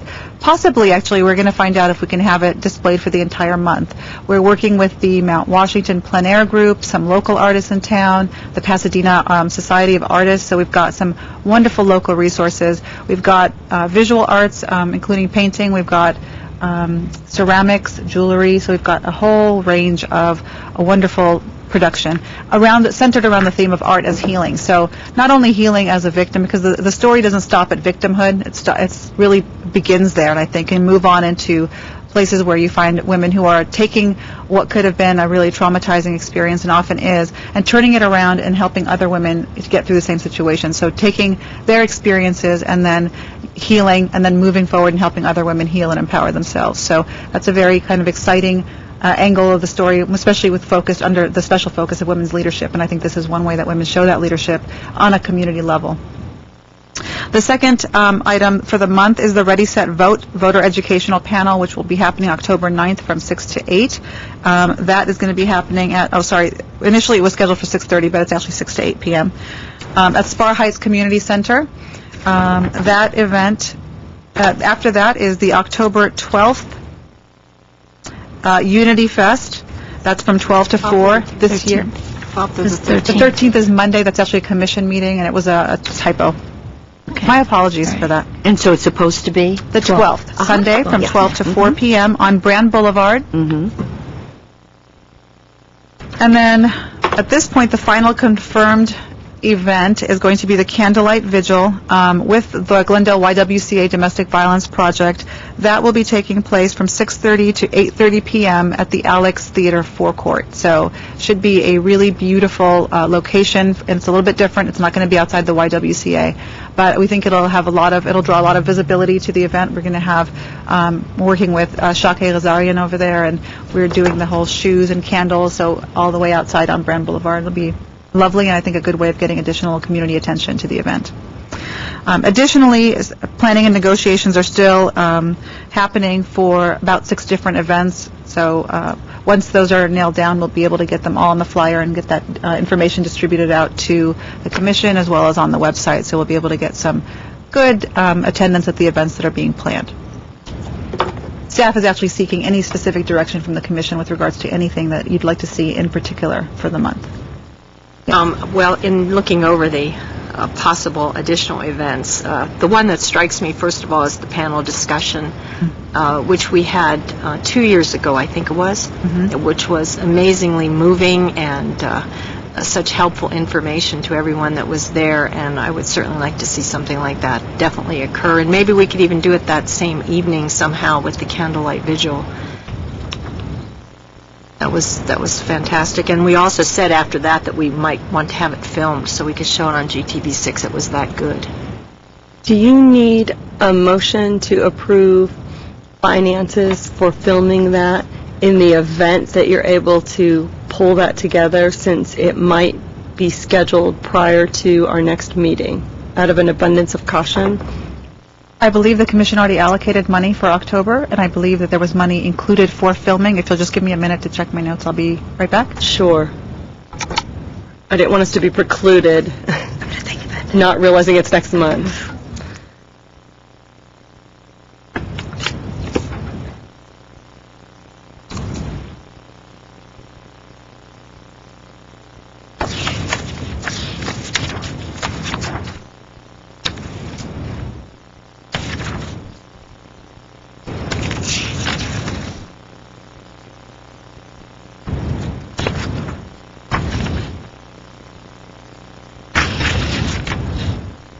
Chair Kerwin. Yes. I had a question from Vice Chair Devine regarding that the empowering immigrant women discussion. Could you give us a little bit of background for those of us who were not there, what kind of an event that was? We had representatives from Neighborhood Legal Services, Legal Aid Foundation. There were two the one I was thinking about that was at the Y was where we had the victims of domestic violence. That we had was two women. That was a different event. That was a different Yes, event. but that's Okay. the one I'm thinking of. That not. Okay, these are two different things. Let's clarify. no, a panel This discussion. one was sort of the legal law enforcement service provision piece of domestic violence, what the process is, what agencies exist to help you, what law enforcement's function is, what happens once a case is filed in the district attorney's office. So we had someone from the Legal Aid Foundation talking about the services available to immigrant women who are victims of domestic violences, the language is available, that type of thing. We had Olivia Rodriguez from the Domestic Violence Council. We had a district attorney, and we had someone from the police department. I think we had one more person. LAFLA, Legal Aid Foundation of Los Angeles. So that sort of covered from all aspects the experience on sort of the legal service side of what happens with someone who's a domestic violence victim and how they can be helped. It was fairly well attended. We had about 65 people. It was at the library, and dinner was provided. Again, that was one of those programs that we realized should have been taped and aired. So what we wanted to do was do it again, freshen it up, and make sure that it does get televised so that we're expanding that educational piece. That we want to be reaching more people in the community now that so many people are watching our programs and things on TV. So we already have some new ideas. A similar program was done in the city a couple of months ago, and that has some new speakers, so it's a sort of different angle on the same kind of topic.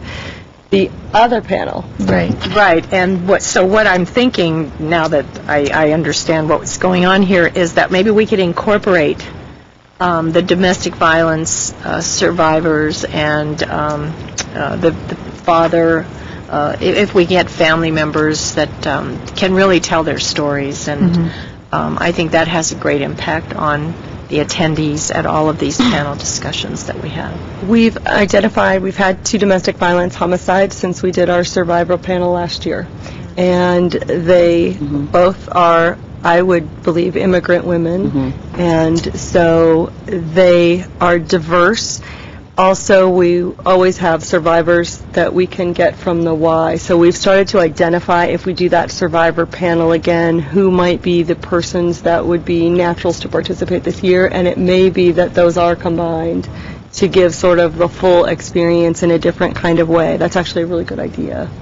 So it's not just the drier, more legal aspect. It's the personal as well, which is always drives the lesson home. And it's, a lot of that is a question of, are people willing to come forward and emotionally able to share their stories? And there's always someone that can do it or that does that as part of their healing process. Okay, do we have an answer about the filming funds, Ms. Haddad? The commission had allocated $2,300 for the month of October, so setting aside $250 for flyers or gallery cards, we'll have money for the taping. Okay, very good. Any other questions or comments then? Yes, I did. The film screening, is there a possibility we can bring the 10+4, was it the movie that we never got to see? What I was really hoping to see, it's about a plight of an Iranian woman.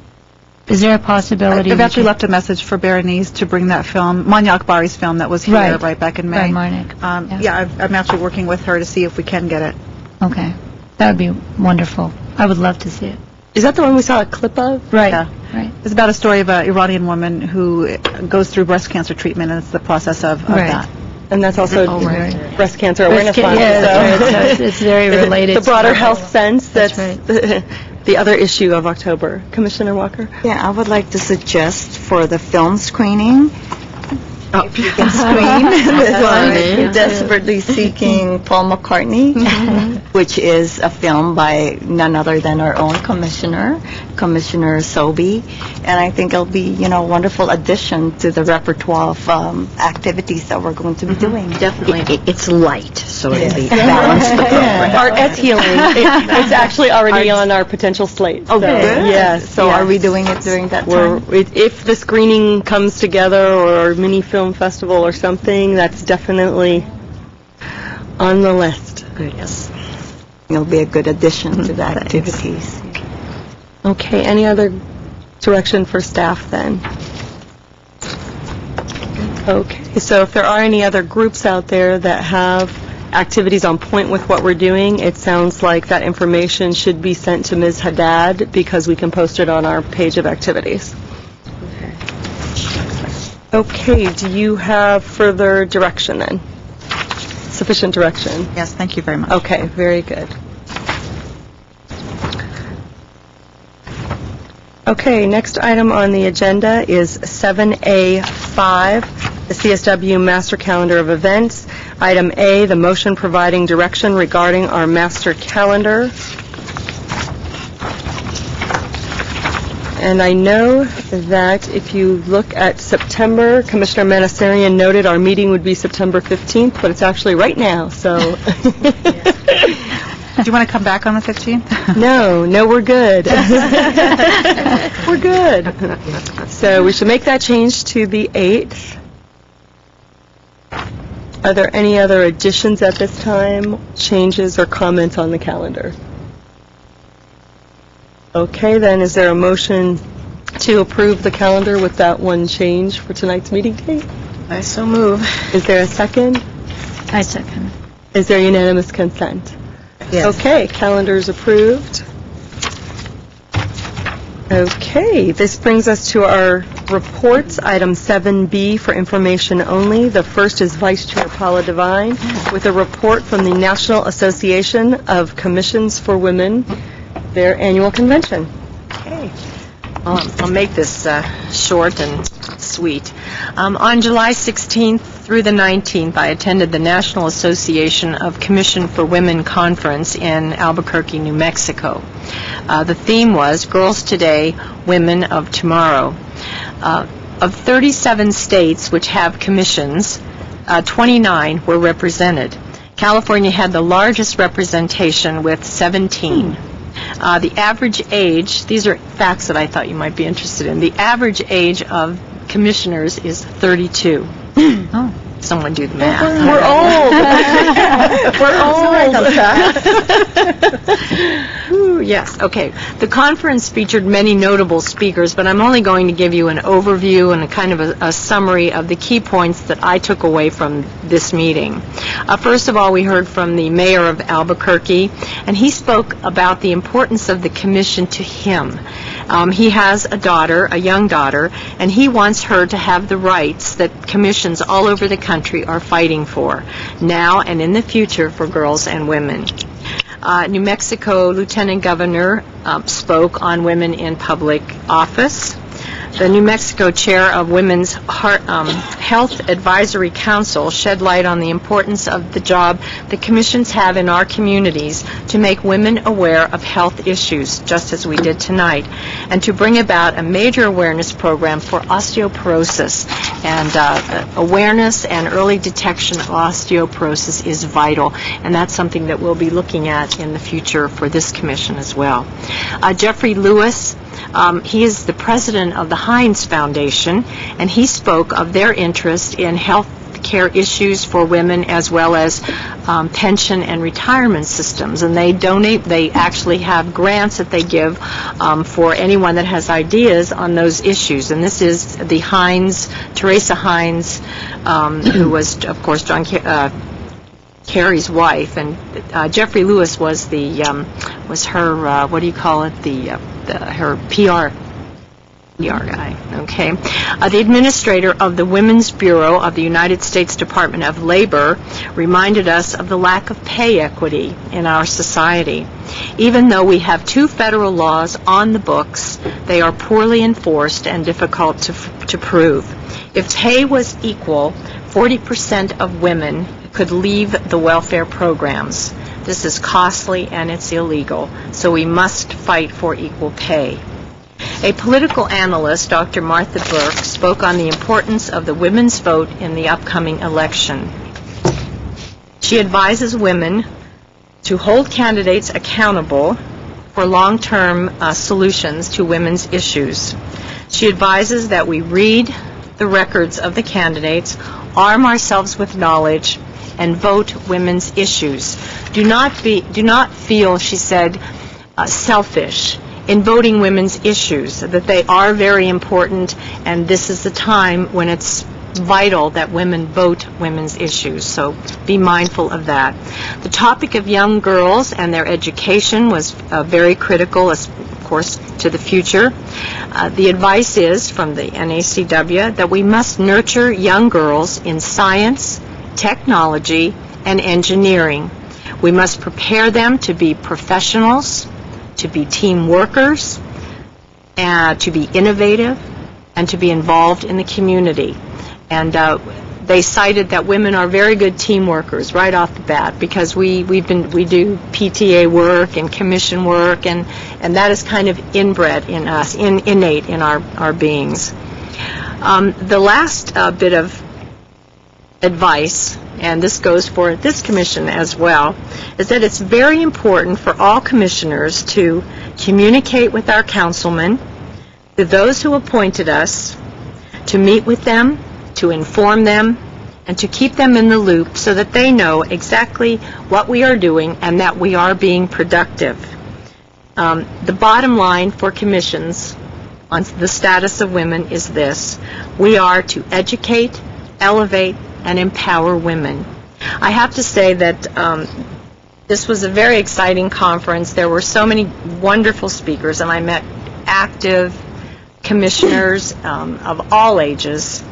And I recommend to all of you that if you get a chance next year, the conference is in Washington, D.C., and if we have a chance, that you should really take the opportunity to go. It was wonderful. Thank you very much, and thank you for attending. Welcome, my And pleasure. Chair Kerlin, I think that's a wonderful suggestion of Commissioner Devine to allow other commissioners to be able to attend this forum so that we can interact with other commissioners. But I know that there's a budget constraint, so how do we overcome that hurdle? We'd have to make a ton of money. Okay, well, we're doing a gathering of because our sisters. budget is very limited by the city travel guidelines and travel budget, it really allows for our one official delegate, or in her place, the second delegee or the alternate to attend. And we don't have the funding to send us all and put us up in a hotel and allow us to go for, what is it, a weekend or a week? Was 4 days. 4 days. 4 days. I guess my message, let me add this, my message is that next year, when it comes time to volunteer to be the delegate to the convention or the conference, what I'm saying is volunteer. Do it. Don't hang back and say, well, I'm not sure. Do it, because it's so exciting and it's so informative. It's a great experience. And I think ACCW is the same thing. If you're the person that year, it's really exciting to go to those meetings and meet people and get fresh ideas from what the other commissions are doing. So I think that if we have 2 different people in those spots and those rotate every year, it will eventually give everybody the opportunity to have that experience. I think in terms of, I probably don't see us ever all going together en masse to a conference unless we paid our own way, just because our budget is so small, and so much of what we raise we give back in providing to the community, that I don't think that we could probably justify sending ourselves on a what might be perceived as a boondoggle, even though there's a lot of value to be had in it. Well, is there a possibility of increasing the number from 1 to maybe 2 or 3 delegates? I don't know. I think there's some limitations on the city budget travel guidelines, aren't there, Ms. Haddad? In terms of the commission, but also ACCW requests 1 delegate and 1 alternate, so as does NACW. They just want 1 voting member for each one of the associations. And but the commission they do encourage, several commissioners to attend. Well, you're always welcome to attend if you want to pay your own way, and there's nothing that would preclude you from going for that. But the city is not going to fund more than 1 person to go to one of these events. So, I think that's the thing to keep in mind, is we don't have, even on official business trips for our council members, those are very limited with who goes out of state. The city staff executives don't go out of state. This is a very specific privilege that the commission is given to be able to travel as a delegate, so 1 person goes on behalf of the commission. Can I make a suggestion to that? I think that because we're a working commission, is there a possibility of looking at ways that we can fundraise for professional development and training so that we have more networking opportunities as opposed to waiting every year to get involved? Let's say Jewels of Glendale, we put in a lot, and most of us put in our own money as well, but if there's a way that we can fund our programs as well as maybe create some sort of funding for professional development and training, it really is beneficial to the community and ourselves as personal individuals who advocate for women and girls issues. I think that we would benefit so much more. So I don't look at it as a vacation or just attending a special event, but actually sharpening our skills and our outreach, especially when there's other states involved. It's very difficult. I go to a lot of conferences and seminars and events. It's very difficult for 1 or 2 people to network with more than maybe 5 or 6 other people. And if most of us were interested in go, then we can talk to more people from other areas and get so many more ideas and much more support. So maybe that's something we could think about down the road as a way to allow more people to go. We can always think about it. We can always revisit it if you want. After Jules is done, we can look at it. This is a tight economy, so this may not be the year or the coming years to do it, but it may, if things sort of rebound and get better again in the future and we're flush and things are going well, that's certainly, I think, something that we can explore. We are very fortunate that we're in California, so a lot of stuff is here. And we have the Governor's Conference for Women, which is awesome for being inspired and getting ideas. And also, with ACCW, we can easily attend any of the Southern California meetings, and that doesn't require any expense except, a little bit of gas. Or maybe some meals. So, and I encourage everyone, whenever it's the Southern California meeting, definitely to attend even if you're not the voting official delegate, just to be present and meet people and hear the ideas. I'd like to make one more comment. You mentioned the Governor's Women's Conference. It sold out very, very quickly, and maybe we can at least put it on our agenda to make ourselves aware earlier in the process, so we can attend next year, because I don't know if anyone here has a ticket, but it's pretty difficult to get, and it would be something that the commission should be involved in. What they did is they changed the format of it. Big sponsors buy huge tables in advance. Individual ticket sales go on, and they're sold out within 3 hours. What you can do is sign up as an individual at the website, and they'll send you an email notification in advance of the day and time the tickets are going on sale. And it's one of those like Ticketmaster type things where you just have to be ready to input and see if you can get through. If you're diligent, I've gone in almost every year. It's pretty easy to get an individual ticket if you're on task for that day. Yeah, I've gone about 5 times. Really? Yeah, so it's really a great experience to go, but it's definitely changed over what it was for individual ticket sales. Focuses on big corporate sponsors. So, like $10,000 tables and more. So it is harder. And we're not there yet as a commission. We can strive for it. To be getting our $10,000 sponsorship table someday. Yes. So you on strategic planning, you could have that as our long-term goal. Yes, absolutely. Professional development. Okay. Thank you again. Very good. We'll go to the next item on the agenda, which is 7B2, and that's Commissioner Walker with program evaluation.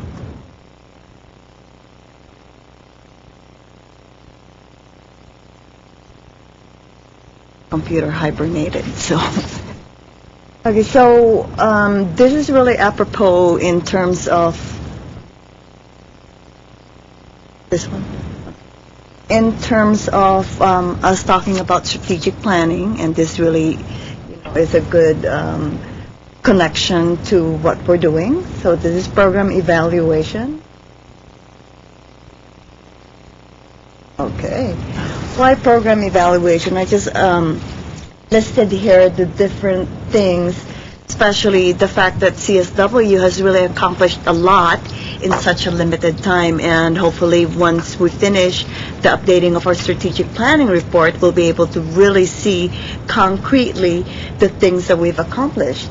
And we have also outstanding projects such as the Rosie Goes to Wall Street project that we have that can be replicated and nationally acknowledged. And that's one of the dreams that I have, for the things that we're really doing here to be elevated to that level so that we can share and replicate these activities. And Commissioner Devine just mentioned her event going to that National Association for Commissioners.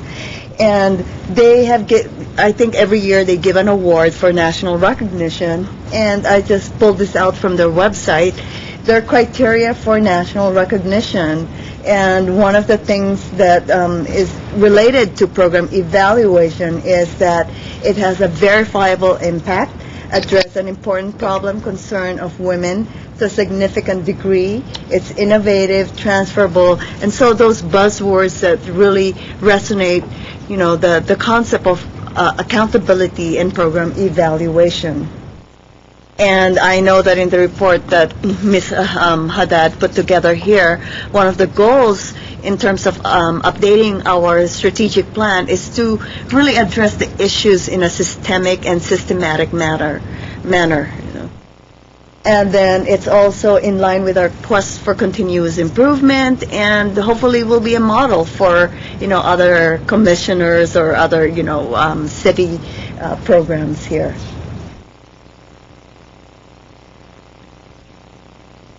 Okay, I think it went.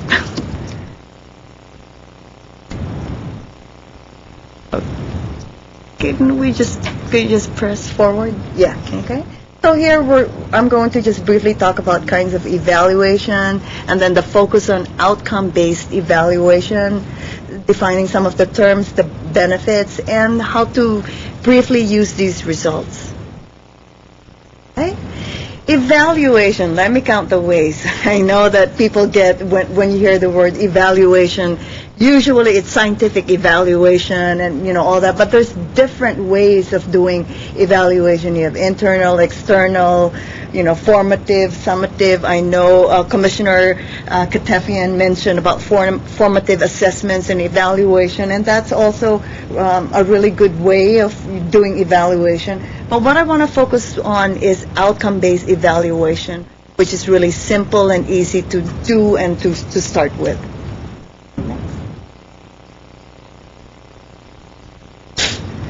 Okay, outcomes. Okay, outcomes are achievements or changes in, these are the key things: skills, knowledge, and behavior. Okay, and these are examples of a skill. You want to teach information literacy. That's a skill. Okay, so you can have an outcome based on whether your participants learned information literacy skills. Knowledge, you want them, we had the presenter for breast cancer awareness and so on. So the knowledge regarding identifying what are the different symptoms or how to go about in finding information. Behavior, avoiding high-fat foods, wearing seatbelts. So that's a change in behavior is another outcome. And also outcomes are change in attitude, status, and life condition. So there's really a variety of ways in terms of identifying outcome-based evaluation, and these things are self-explanatory.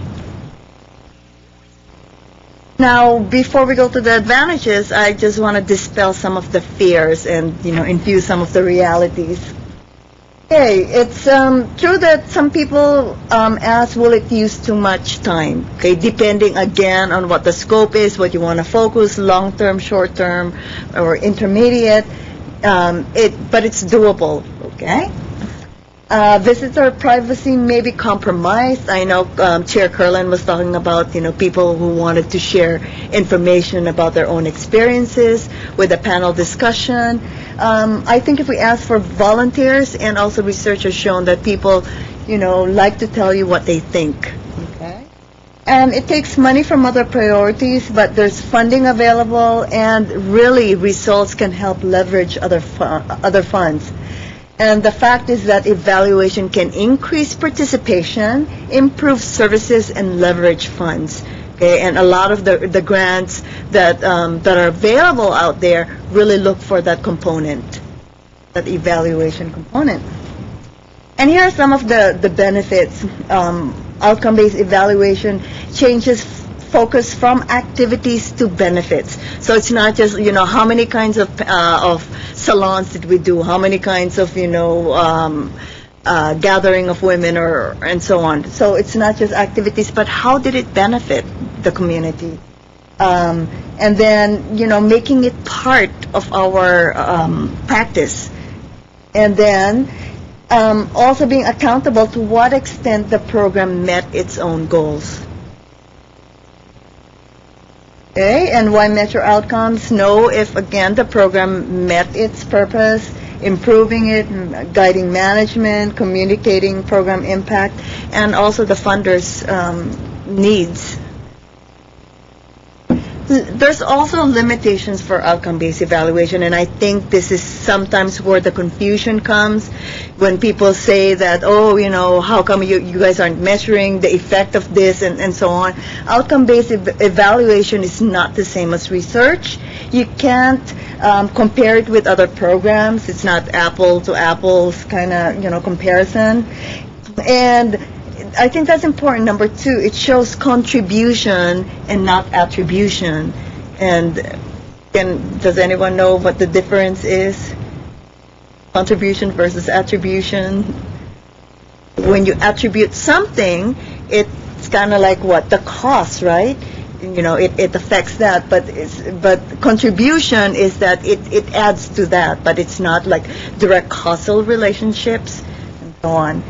And OBE is only for one program, and it's for its intended audience. So it's really specific to that. Unlike other research, Dr. Sobey here, I'm sure conducts those kinds of scientific research wherein you have levels of significance, and then you can extrapolate to the general population and so on. This is not that. And then we talk about indicators, okay? They have to be observable, measurable. So what are those qualities of the outcome indicators? This is just an example. Outcome number one, participants have basic computer skills, okay? Now, indicator, what do you want them to do? Perform 4 basic computer tasks without assistance and so on. So that's specific, and that's measurable, and that's simple. Okay, next. And identifying program outcomes they can be immediate, intermediate, and long-term. I know in the report of Chair Curlin, she's identified whether they're ongoing or accomplished, whether they're, immediate and long-term. So that blends in with the actual structure that we're using right now. Example of short-term outcomes, okay? Participants have basic computer skills, and finding fast information. So that's really short-term and fast and easy. And as a commission, we can start on those kinds of easy outcomes. Next. Here's an example of a long-term. The public will seek health information assistance from public libraries. Okay, so if you're doing like a library literacy program, and number 2 here, will make health decisions based on high-quality information. So that's more long-term, that's more, cumbersome to do, but it's still doable. Now, there's also what you call a logic model. What's really good about OBE is that there's a format that we can use, and it's really so easy. There's a planning worksheet supposed to be that will help us with the evaluation plan. So this is a solidified or simplified worksheet that will allow us when we're doing, a program evaluation. It's all really easy, just fill it in and so on. But it's not just a fill in the blanks kind of thing, but it's a document that's going to be, flexible, that can be changed depending on the information or the needs. So it's not set in stone.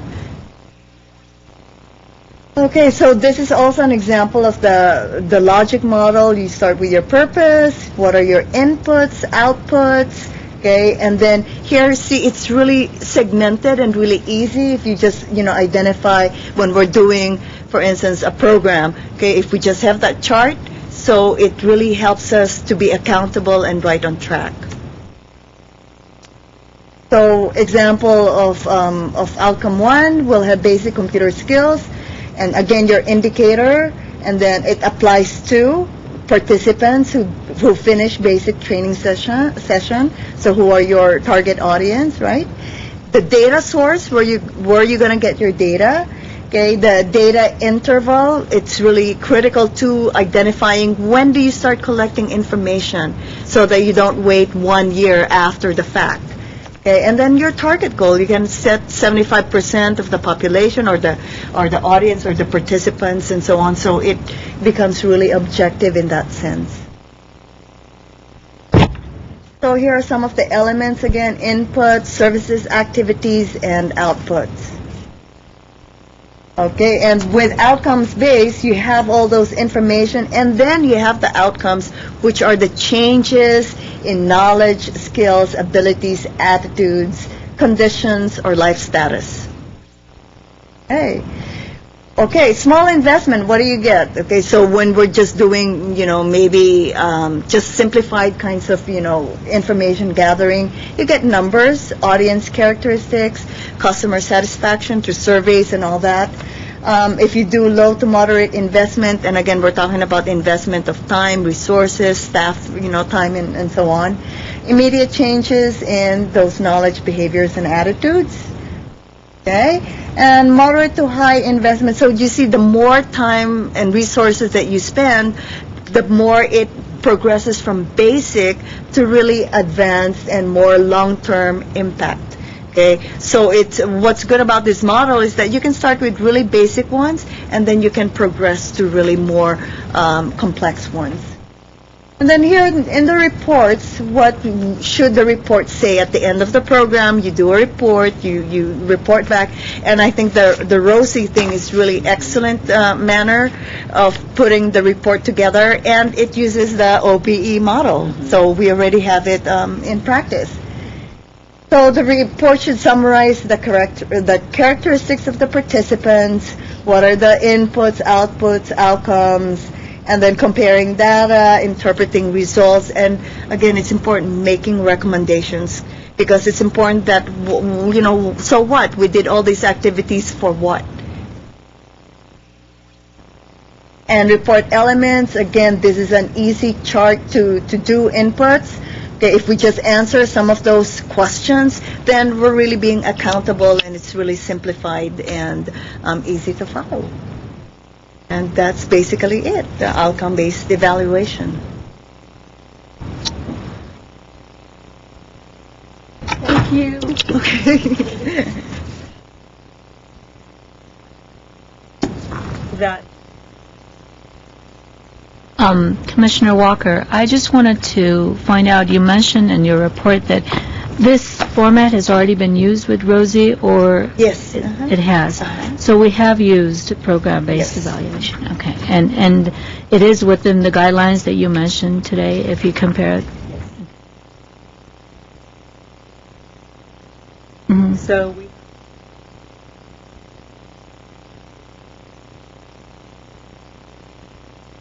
the venue, Mhm. speakers.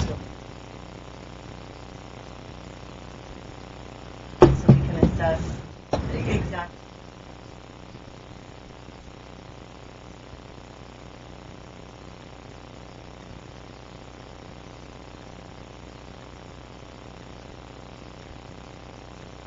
That was how.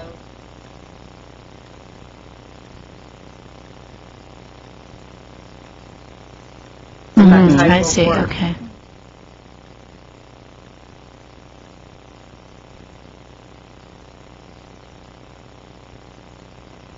And I I, don't know the answer. yeah, and I think if we just really Carla, your mic. also focus on the fact that, you know, it's really difficult. We're not statisticians or researchers, you know, identifying, you know, positive, negative correlations, causality, and so on. But, you know, identifying the specific outcomes and how we've achieved them would be one step of doing that. In other words, what's difficult is measuring what, let's say, violence has been prevented. Mhm. That's what you're saying is difficult. Exactly, exactly. Yeah. And, you know, I don't know if that's the kind of thing where you get, you know, do you assess acts of violence reported by children in school for the calendar year? You know, I don't know what you do with that. And it's the causation is certainly difficult to prove too. There's so many factors that would weigh into that, and it's so subjective that it's hard to know. So, but we have a lot of anecdotal evidence. But with OBE, it veers away from anecdotal so that it's a lot more objective. I really like the idea because even if we can't always pinpoint the outcome, it's great for packaging for when we need to look for funders and they can see at a glance, a quick glance of what we're doing, how we're doing it, who's it affecting. The fact that with education, anytime you do outreach, it's not always easy to measure it, but you do know that you've at least communicated what is important about maybe domestic violence, preventing that, and knowing the signs of that, or breast cancer, and knowing how to do self-examination, knowing that we just share that information, that in itself is an outcome of at least increasing their knowledge. The changes in knowledge, right, and beliefs, those are measurable things. Okay, any other questions or comments? Okay. I'd just like to thank Commissioner Walker for doing a good job with the I'd like to second that. Thank you. Thank you. Thank you. Okay, and we'll move then into an assessment. Item 7A-B3, update on Camp Rosie, the summer sessions and our ongoing activities, and you'll see that assessment piece that was referred to as part of your report. Ms. Haddad. Well, maybe not so much as an assessment piece, as a preliminary piece of data. Just letting you know the attendance for the camp. It was a bit lower in terms of units of service that were provided to the girls. We only had about 38 attendees of the summer intensive session. However, we have 20 girls enrolled for the continuing mentorship component this year of the camp. We'll be meeting one time a month on a Saturday from about 10 to noon, one Saturday a month until April 09 when the grant sunsets. This component of the program is also fully grant funded. It's covered under the Rosie grant that we received from the Women's Foundation of LA. And so we'll be servicing, hopefully, 20 girls every month from here till April. And we'll be bringing back the midterm report to the commission in, hopefully to the October meeting, if not then the November meeting, complete with the budget up to date at that time. So just to let everybody know where the status is for this particular project. With respect to the, let me get my term, the Money Matters Leadership Circles, I see that you have 22 participants signed up and 4 community mentor commitments. Is it fair to say that we need additional mentors from the community to participate in those leadership circles? Well, certainly, that would be okay. What we're looking for is a group mentorship experience, so it's a little bit less onerous in terms of the time requirement for people, because even though we're going to be meeting one time a month, or the camp, the leadership circle will be meeting one time a month, there will be some contact between the mentors and the mentees during the span of the month. So more people would reduce the amount of time that any one person is required to give, but it's very likely that you'll find a person and hit it off, and that you'll want to maintain contact with that student or that participant. So I was hoping that some of the commissioners might be interested in participating in that. If not, we can always look for more community mentors as well. Okay, very good. And do we have any materials for anyone who's interested in signing up, or do we know what type of profile of person we're looking for to participate as a mentor? What are our guidelines? That was my...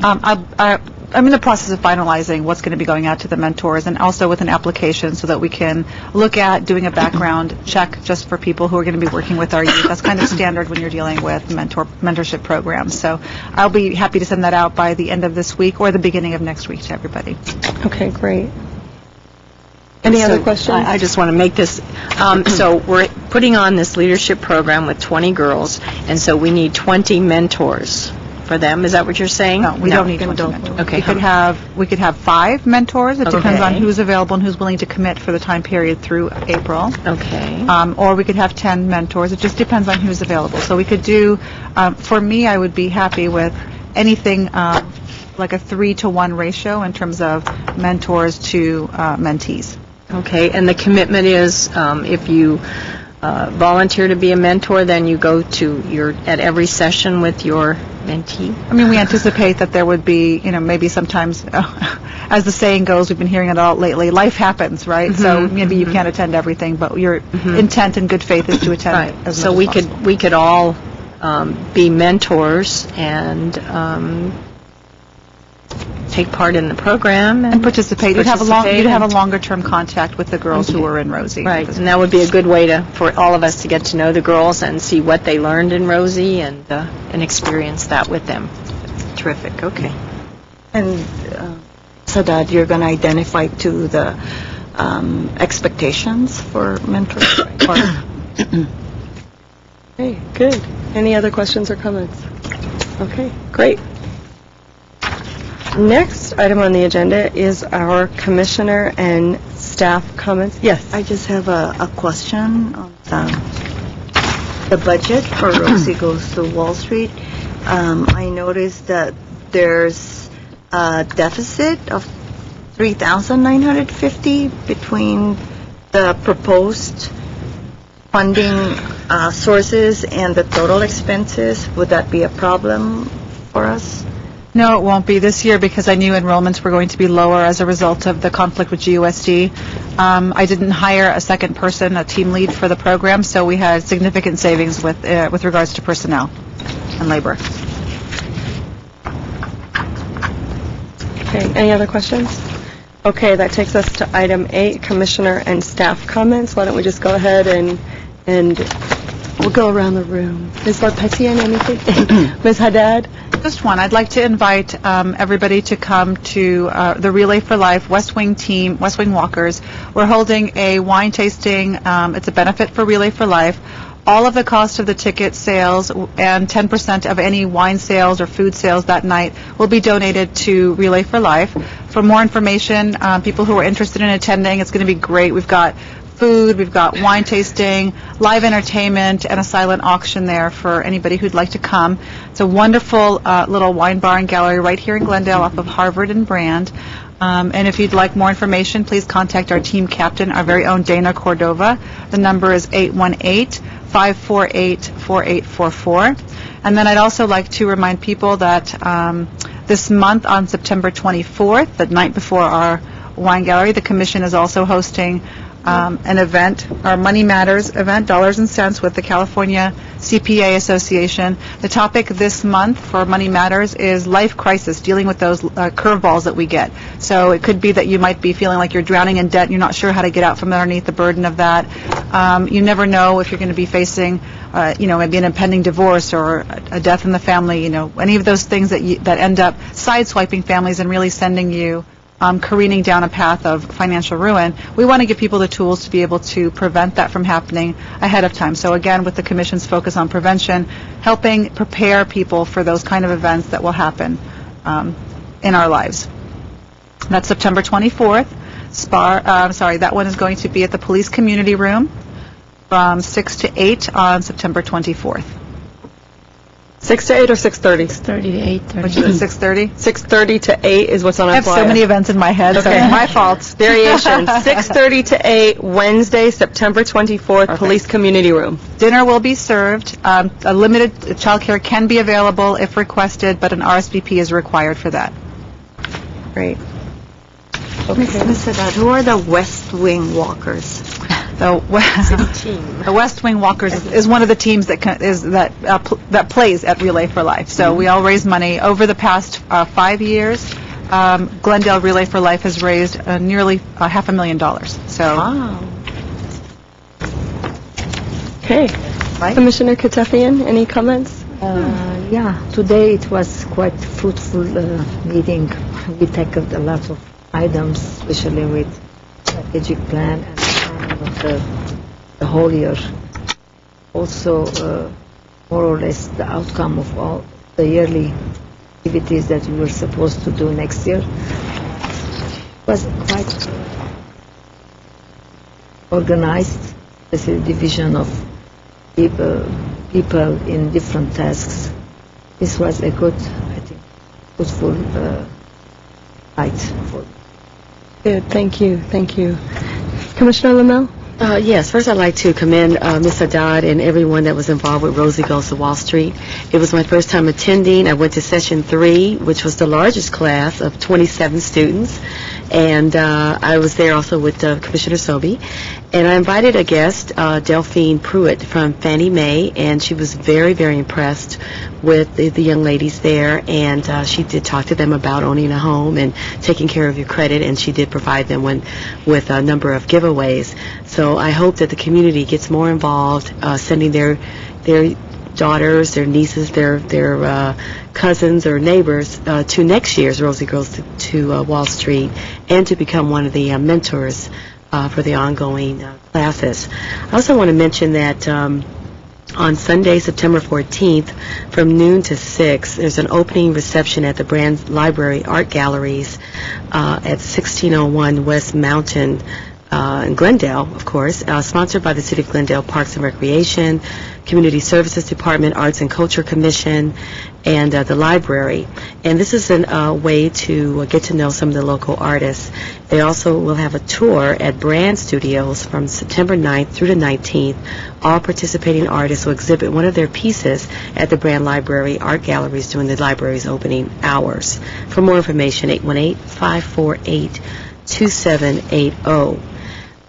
Also, because we advocate women in leadership, young men too, or men, if you're interested in state government or public policy, Governor Schwarzenegger is looking for interns. This is not a paid internship, but it's a great way to learn about your government and how you can serve people. And this is going to be in his largest field office in downtown Los Angeles.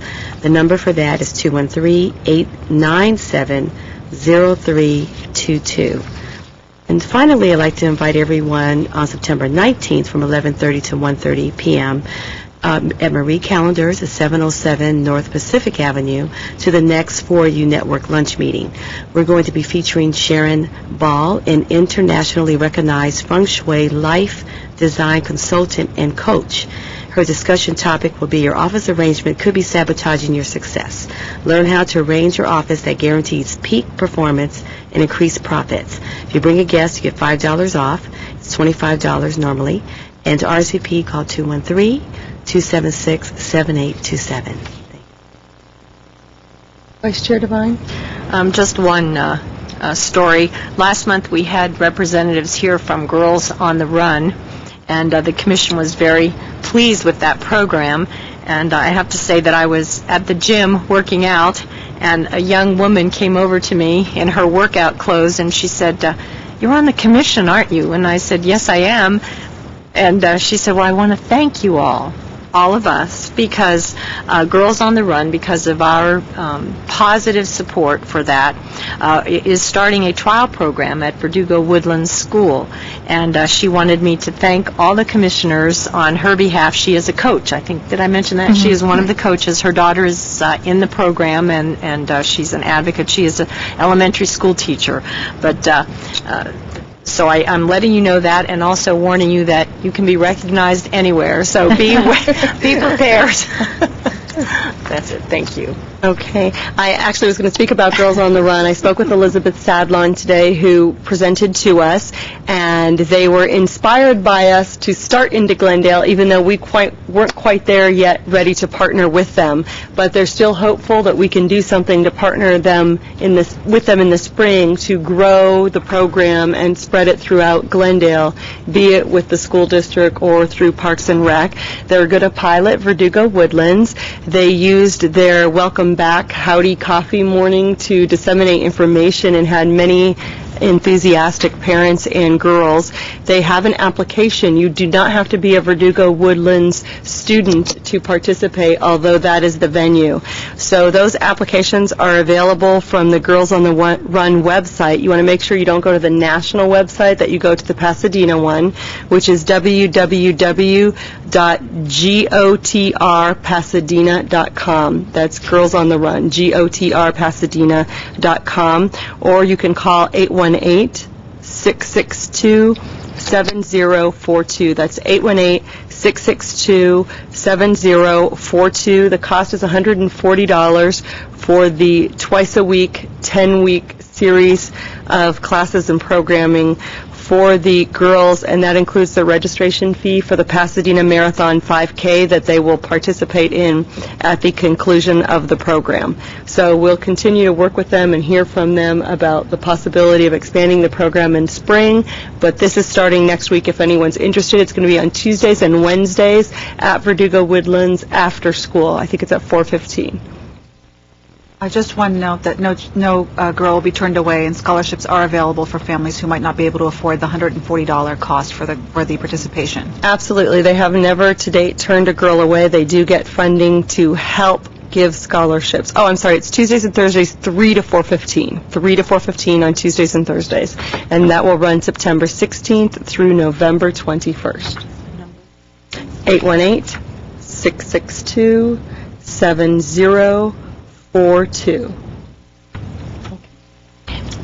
I'm also very excited about Girls on the Run, and I can't wait to go to our community partners, our organizations, and everybody out there to get more funding for this program. I think this is a phenomenal program, and thank you all for supporting it. So I'm very excited about that. So we'll get going on that as soon as we get more details on how to pursue this. Thank you. The next item that I'd like to bring up is about Glendale Healthy Kids, which I'm a board member on, and we're going to have our next report to the community breakfast on September 18th, Thursday morning at Glendale Memorial Hospital Auditorium, and we're going to appreciate our providers and also give a report to the community about how wonderful we've done in the past. And last year, we served about 840 children that had health needs. So, and that did not have sufficient health care insurance, or they needed health care. So I'm very proud to announce that, and I'd like to invite the community to go there and listen to the report from Glendale Healthy Kids. And the number to call to RSVP is 818-548-7931. Thanks. Great. Commissioner Sobey? I wanted to alert the community to a luncheon that's being sponsored by our 3 local California legislators to honor 20 local women business leaders. And that's going to be Friday, September 19th at the Castaway in Burbank, starting at 11:30, and tickets could be reserved through Senator Jack Scott's office in Pasadena. I know that conflicts with Commissioner Lamel's activity. That's a nice way to put it. Okay, Commissioner Walker? Yes, I'd like to invite the community to attend the Filipino American Business Association of Glendale's mixer on October 1st, which is a Wednesday, at 6 o'clock. It's going to be at the Pacific BMW showroom, which is our new strategic partner. And if you want to buy cars, well, you're there. But it's a wonderful event to really bring the community together. And if you want to learn more about the Asian American community, the demographics, their economic and social capacity, and how to access that demographics, this is a good opportunity. Final comment, we have a lot of events in September and October, so put those all in your calendar so we don't double book. It's important that we be there to support our own programs. So I look forward to seeing you over and over and over again in the next 2 months. And then we get to kick back a little bit for the holidays. Okay, thank you. With that then, we are adjourned.